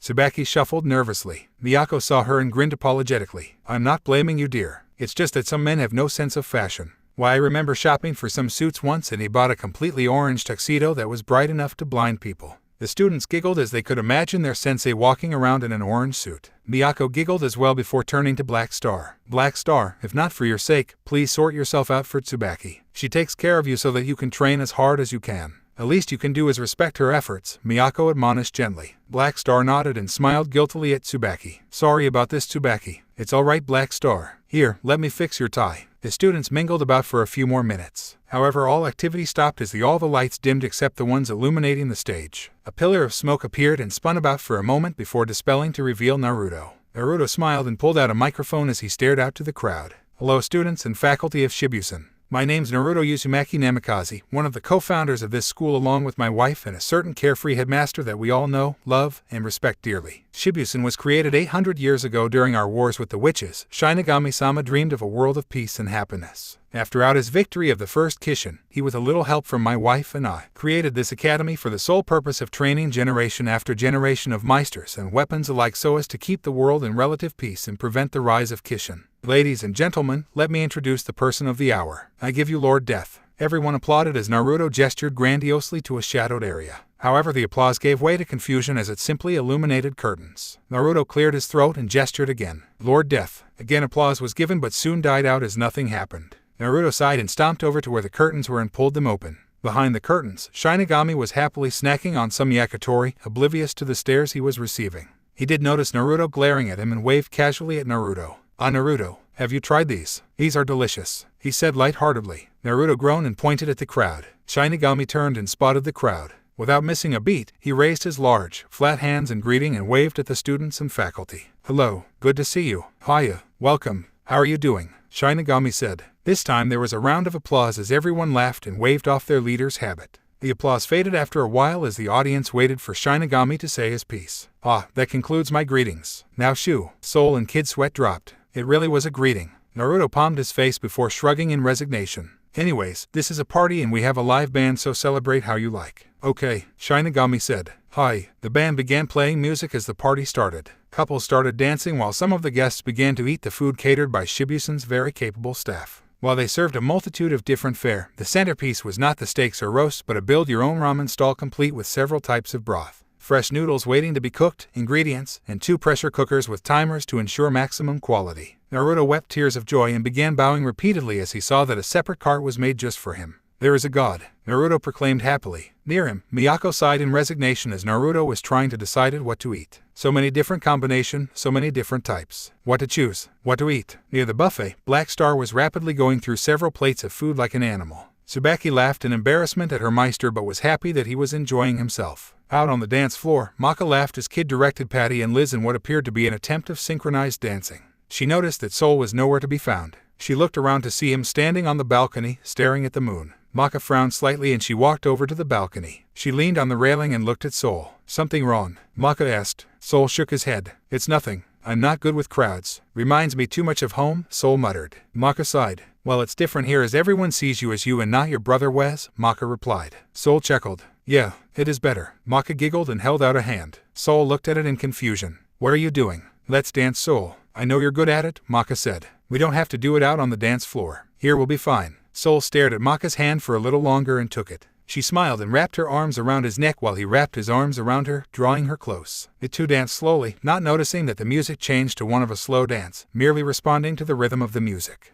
The whole time, Maka and Soul stared into each other's eyes, not really thinking of anything except how comfortable and happy they were with each other, even with all of its ups and downs. With the moon shining on a clear night, out on the balcony, with barely anyone around, it was perfect. Too perfect. What Maka and Soul did not see was Miyako struggling to keep Spirit from ruining the mood as he frantically scrabbled to get between his daughter and that scruffy, no-good, apathetic lout of a man. Spirit gave a titanic effort to escape Miyako's grip but was thwarted when she hit his nerve cortex with a super-powered flick, stunning him temporarily. Miyako sighed in relief as she laid Spirit's prone body against the wall and left him in search for Naruto. Seeing Maka and Soul dance made her want to dance with Naruto as well. She made her way to Naruto, who was happily slurping up another bowl of ramen. Her eye twitched when she saw a stack of ramen bowls as tall as Black Star. Naruto glanced up at her irritated face and shuddered. "Anything wrong, honey?" Naruto asked cautiously. Miyako nodded. "We're dancing now?" Miyako ordered. Naruto nodded and took Miyako's hand. He led her to the dance floor and immediately began to dance with the music. The two had been around so long that they instinctively knew what the other was going to do. This resulted in a perfect unity between partners. There was no specific pattern, no real steps, just two people dancing in a perfect manner and synchronization. The people around them noticed and allowed the couple to have the dance floor content in watching the two talented teachers dance. Among those watching was Kid, who was crying tears at how beautifully symmetrical they were together. Stein. Everything stopped and everyone turned to see the source of the scream. Sid was kneeling on the ground, bloodied and wounded. Naruto and Miyako hurried to his side as he explained what had happened to him. From the corner of his eye, Naruto spotted Medusa running and made a hand seal. He disappeared and reappeared right in front of her. Her eyes widened when she saw him raise a fist and quickly pointed her hand at the ground in front of her. Vector arrow. Naruto flew above the arrow and was thrown to the side, crashing against the wall. Naruto cursed and pulled himself out of the wreckage just in time to see Medusa jumped off the balcony. Naruto ran to the balcony and looked around to see a figure holding out his hands, crackling with energy. On the other two spires, the Medusa and another witch was helping the first figure in casting a spell. Naruto searched for Miyako and saw her helping Sid as he was frantically summoning enough energy to help several meisters escape. He looked around and saw Ox, Harvar, Kim, Jacqueline, Kirikou, and the twins standing in a group. Kim, Ox, Tirikou, get the hell out of here now, Naruto roared. He made several hand seals and inhaled deeply. Katen, Dragon Fang. A large god of fire shaped like a dragon roared towards the figure. Naruto channeled his chakra through his hand, automatically converting it into wind. Futen, Wind Wall. Naruto sent his palm forward, creating a large wall of wind soaring to the figure. The wind collided with the flames and ignited, creating an enormous wall of flames bearing down on the three figures. They jumped and had to stop their spell for a moment. That moment was all that was needed for the three meisters and their weapons to jump off the balcony. Protect the city at all costs, Kirikou, Naruto roared. Naruto saw that the witches were continuing on their chanting as the whole room began to shake. Naruto knew he had a limited amount of time before the barrier closed. He made one last series of hand seals as a green box began to materialize. Summoning Toad. A black toad the size of a large dog appeared beside Naruto.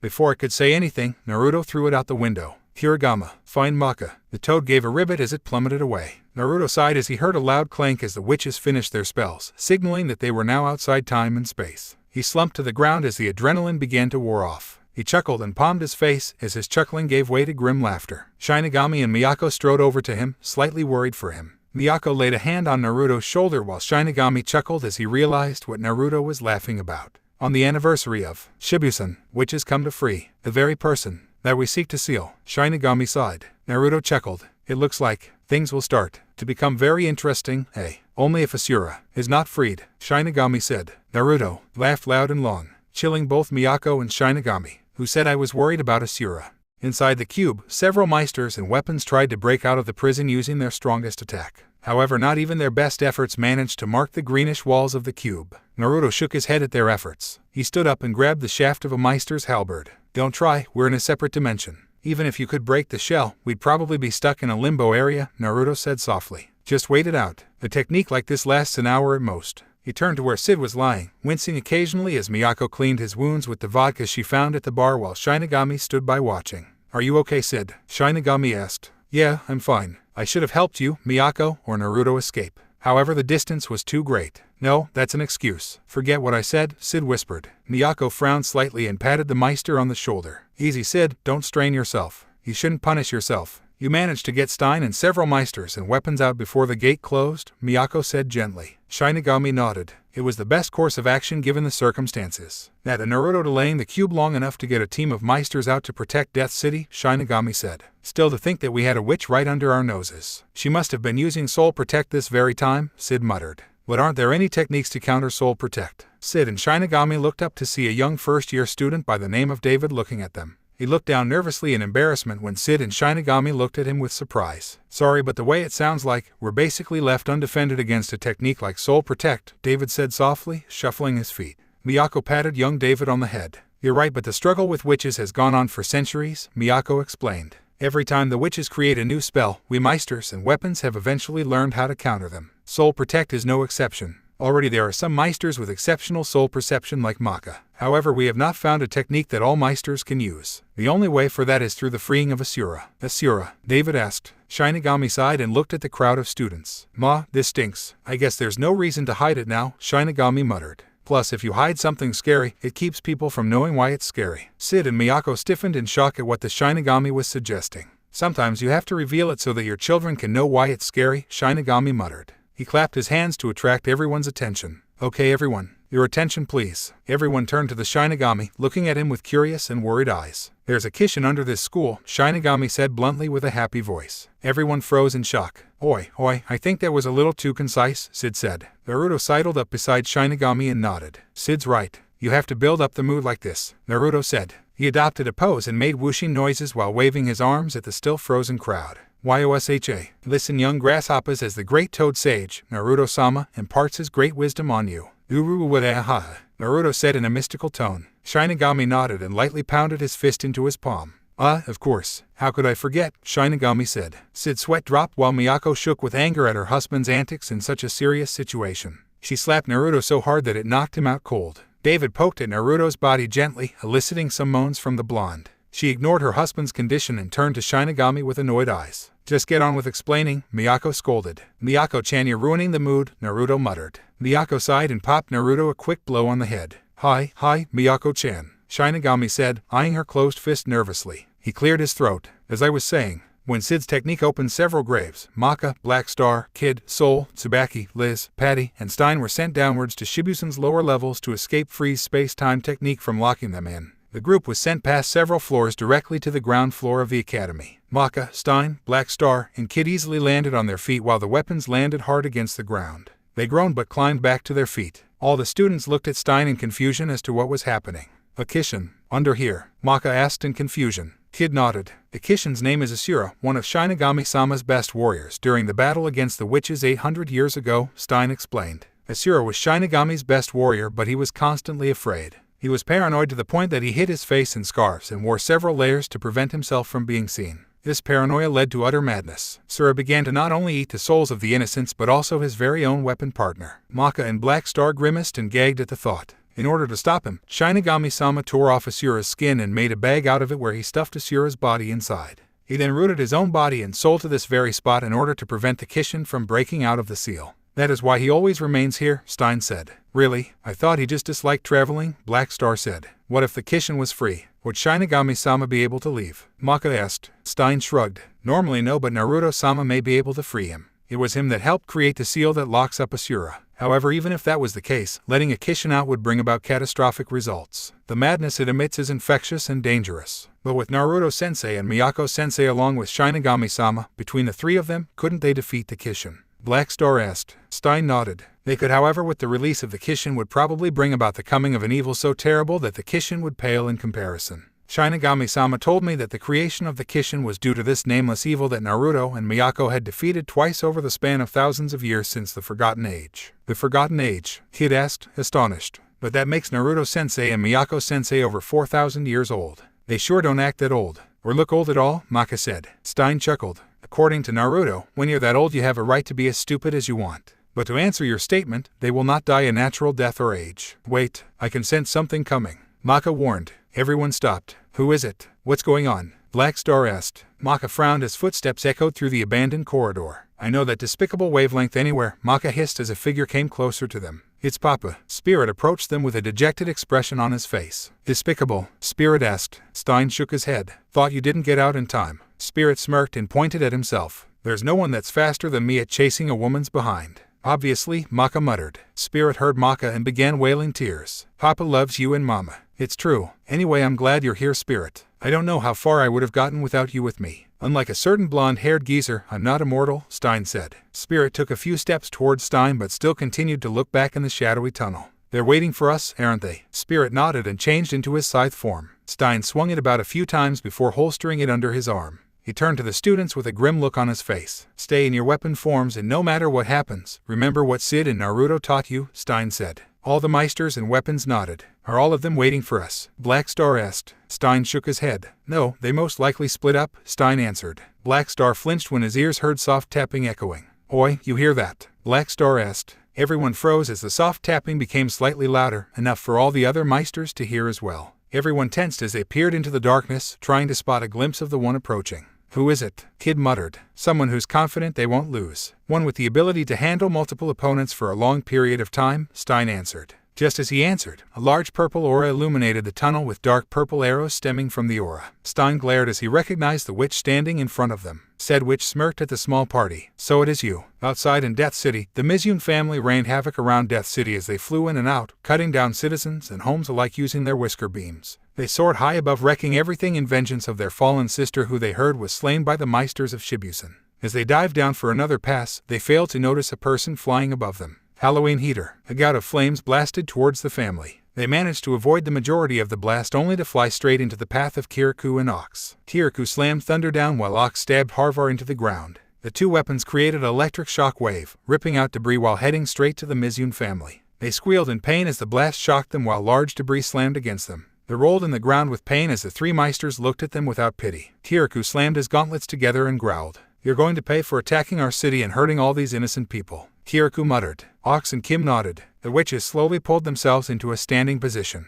One of them smirked as she began to snap her fingers. The other four chittered and copied the first one's actions as they slowly arranged themselves into a column. The column burst into smoke, hiding the witches momentarily before going away to reveal a tall, attractive woman in a two-piece dress, exposing her midriff and the underside of her breasts. Kirikou's mouth gaped while a small line of blood leaked from his nose. The woman glared at the three meisters as she raised her hand. Arrogant meisters, are you so proud to attack us witches even when there is no reason to? Mizune said. Die. 5 long, thin beams emerged from her hands and she swiped at the meisters. They jumped in time to avoid the attack as the thin beams sliced through anything it touched with ease. Kirikou slammed his fist into the ground, sending a wave of fire and lightning at the witch. The witch merely snorted as she flew gracefully into the air. However, she did not expect Kim and Ox to be waiting for her. Ox stabbed out with Harvar while Kim pulled Jacqueline's chain, popping her lid open. Lightning spear. Halloween heater. The two attacks swirled and crashed into the witch head-on. The two meisters flipped and landed on their feet beside Kirikou, waiting for the conflagration to burn itself out as static electricity still arced through the flames. Did we get her? Kirikou asked. Ox shook his head. No, she's still there, Ox muttered. Mice Feng. Several purple projections flew out of the flames. Kirikou and Ox managed to dodge the beams, but Kim was a tad slow. She was grazed by one, leaving a scorch mark on her shoulder. She cried out in pain from the wound. She stumbled, but Ox supported her as she tried to ignore the pain. Kirikou frowned in dismay but yanked the wall off a home and threw it at the witch. Mizune smirked at the wall and diced it using her beams. Fire, thunder, soul resonance. The twins performed their complicated ritual as they synchronized their wavelengths with their meister. Kirikou roared as two orbs, one of flames and the other of lightning, began to form over his hands. He crushed them together and slammed his hands into the ground. APHEX twin. A humongous surge of energy raced towards the witch, ripping through the ground as it raced towards the witch. Mizune glared at the attack and quickly began to chant a spell. The attack hit her straight on, creating a large explosion. Kirikou panted as he hurried over to where Ox was. Ox had pulled out a small satchel and had carefully covered the wound in an antiseptic, numbing ointment. Kim moaned in relief as the pain went away and whispered her thanks as her teammate wrapped the wound in some gauze. Ox helped her to her feet as Kirikou looked at Kim with a worried glance. Can you still fight? Kirikou asked. Kim nodded. I'll be fine. You just owe me a lot of money when this thing is over. Got it, she snapped. Kirikou and Ox grinned. Their teammate was fine. Meister. Kirikou turned to see Mizune still standing. However, she was not untouched as she had scorch marks and burns on her body. Her clothes were similarly damaged as her top was barely covering her breasts. Kiriku's inner pervert was screaming in delight at the sight as he hid fire behind his back and used thunder to cover his bleeding nose. Kim sighed and covered Ox's eyes as she glared at the witch. Still standing. No problem, we'll take you out, Kim said. Jacqueline, right. Kim pointed her lamp at the witch and released a large gout of fire. The witch merely smacked the fireball, sending it into the air, much to Kim's and Jacqueline's disbelief. Mizune smirked as she raised her hands at the three meisters. Now, witness my ultimate attack. Ararararata Mausu Mausu. Ararato Mausu Mausu. A huge blast in the shape of a large mouse headed to them. As it flew, another voice was heard. Pumpkin, pumpkin, Halloween shield. A large bright pumpkin appeared in front of the meisters and opened its mouth, swallowing the mouse whole. The pumpkin gave a loud burp before it disappeared. Mizune frowned as she stared at the cat that had appeared in front of the meisters. Filthy cat, stay out of my way. The cat smirked and lowered the brim of her hat. Cheeky rodent should know its place. The cat disappeared in a cloud of smoke only to reveal an attractive young witch in its place. The witch smiled at the meisters. Ah, you're Maka's and Soul's friends. Don't worry, I'm not a witch. Just a cat with a lot of magical power. Name's Blair, the woman said cheerfully. Kirikou and Ox blushed while Kim nodded in greeting. Thank you, Blair-san.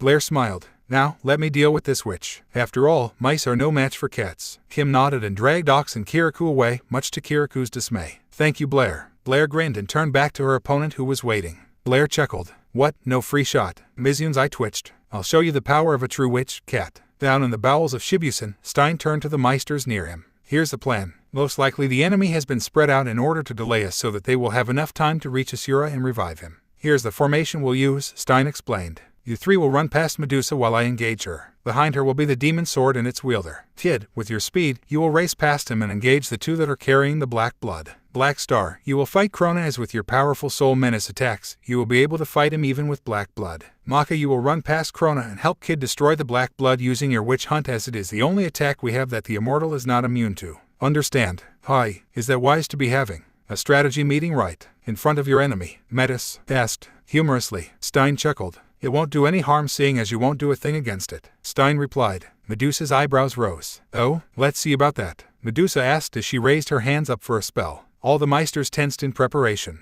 Don't hurry. An opportunity will open. Wait for it, Stein muttered. Vector arrows. A mass of dark arrows flew towards the meisters. Maka, Black Star, and Kid gave a war cry and ran headlong towards the arrows. For Kid, he easily slipped through the arrows using his enchanted board, Beelzebub, with not even a scratch on him. He rocketed as fast as he could away from Medusa. Black Star dove headlong into the mass. He was immediately reminded of his training with Naruto and instinctively resonated his wavelength all throughout his body, making himself faster, more perceptive, and faster reflexes. He twisted, jumped, and dodged through the arrows and gave a loud whoop of victory as he landed back on his feet on the other side. He laughed aloud as he ran away from Medusa, eagerly waiting for his next fight. Maka ran straight for Medusa, knowing that it was her best chance through. She closed her eyes, blocking out all fear and hesitation, and ran as fast as she could. The arrows missed her by the narrowest of margins and she dove for safety, tumbling several times before climbing back to her feet. She pumped her hand in victory and started to run away. Medusa growled and turned towards Maka. Oh no you don't. Vlek, Soul Purge. Stein lunged and slammed his palm into Medusa's side, sending his wavelength into the witch's body. Medusa was blasted into the air and flipped several times before landing on the ground.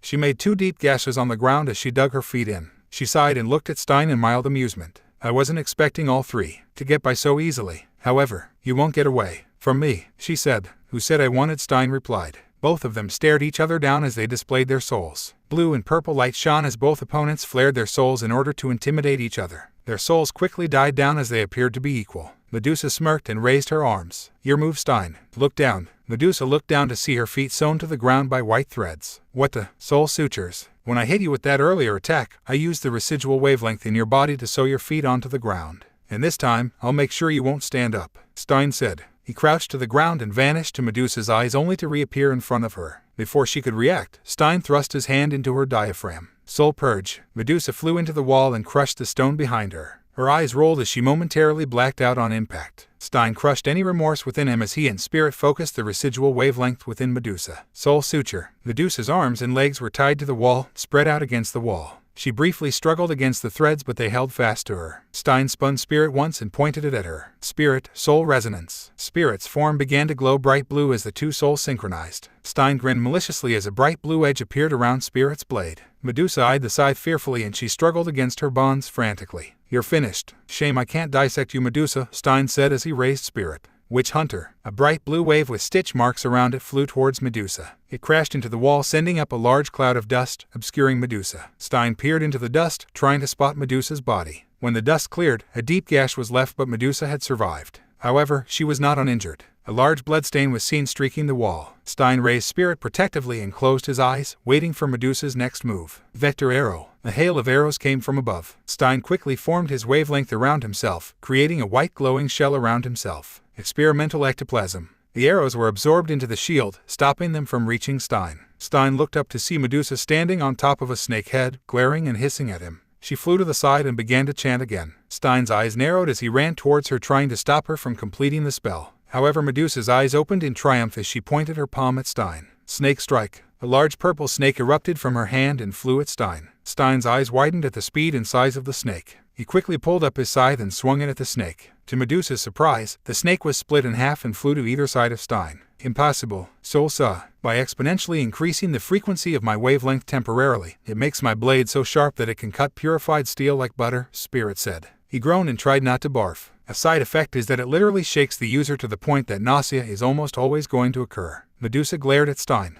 A red glow came from under Stein. He looked down to see a red arrow from under his feet. Before he could react, he was sent flying into the wall. Stein groaned and pulled himself away. However, another arrow appeared in front of him. Before he could do anything, he was sent flying upwards and was similarly kicked back down by Medusa. Stein braced himself and he slammed hard into the ground. Stein slowly picked himself up and glared at Medusa. Vector plate. Anything above the arrow will fly in the direction the arrow is pointing, Medusa said gleefully. One of my favorites. Vector plate. An arrow appeared under Medusa and she flew towards Stein. Stein raised his scythe, waiting for Medusa to appear closer. However, another arrow appeared in front of Medusa and she flew to the side, out from Stein's view. Before Stein could turn, a foot kicked him in the back of his head. Stein grunted as he was knocked down and sent skidding. He quickly shook off his pain and stood back to his feet to see Medusa flying towards him. Again she flew to the side and raised her hand to send out a spell at Stein's unprotected back. To her surprise though, Spirit's torso came out with his arm outstretched. Gotcha! Spirit grabbed Medusa's foot in midair. Medusa hissed as she shook her foot, trying to free herself. Stein turned and raised his hand up.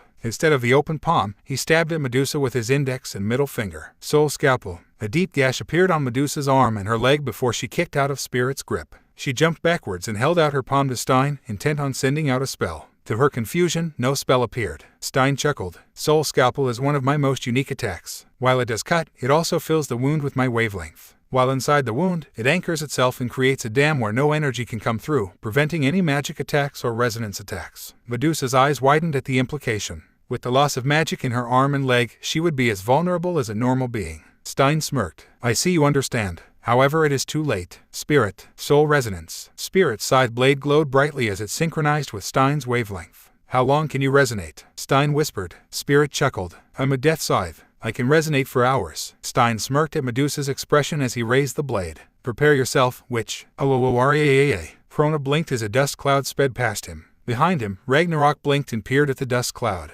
Oi, did something pass us? Uo, Medusa-sama is not going to be happy, Krona moaned. Oi, think here, eh? Krona looked around but saw nothing except shadows. I'm not good with dealing with people that hide. Krona whined. Crona. Prepare yourself. Krona shook at the loud voice and tried to spot where the voice was coming from. Monsters and villains shake at the mere whisper of my name. People bow as I walk among them. Like a god I am, and as a man, I will surpass the gods themselves. Prepare yourself, demon sword. Prepare yourself for the coming, the arrival, the glorious approach of the great Black Star Sama. Black Star fell from the ceiling and landed on his feet, gracefully. He grinned widely and jumped up and down excitedly. Hell yeah, no wonder Naruto-sensei does that. It's awesome, right Tsubaki? Black Star asked excitedly. Within her weapon form, Tsubaki grinned embarrassed. That was good, Black Star, but you should pay attention to the enemy in front of you, Tsubaki said softly. Black Star nodded. Right, oi, get ready cause Black Star's going to shine as he stands above your defeated self. Black Star boasted. Krona winced at Black Star's loud voice. Behind him, Ragnarok gave a screeching laugh. This pipsqueak's going to beat us. Huh,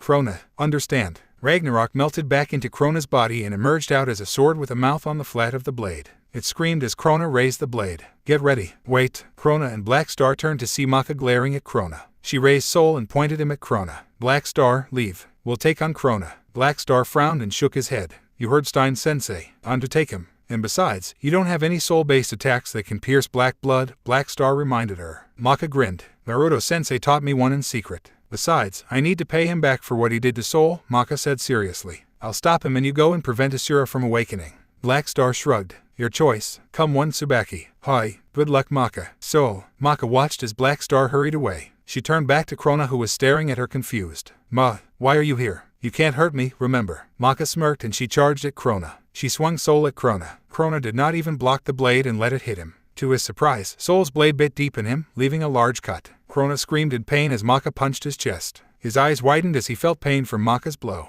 He swung his sword wildly, forcing Maka and Soul to jump back. What did you do? Krona screamed. Maka smiled. It's a variant of Soul Saw that I like to call Vibrava, a self-resonating technique. Using my wavelength, I can rapidly vibrate any part of my body or soul. So instead of cutting you once, soul sliced into you several thousand times, my punch was actually my fist hitting you several times every millisecond, Maka said. Inwardly, she thanked Naruto-sensei for the special gloves that he had given her to protect her hands. Krona glared as he raised Ragnarok. You will pay. Maka returned the glare and raised soul high as she prepared for Krona to attack. Here I come.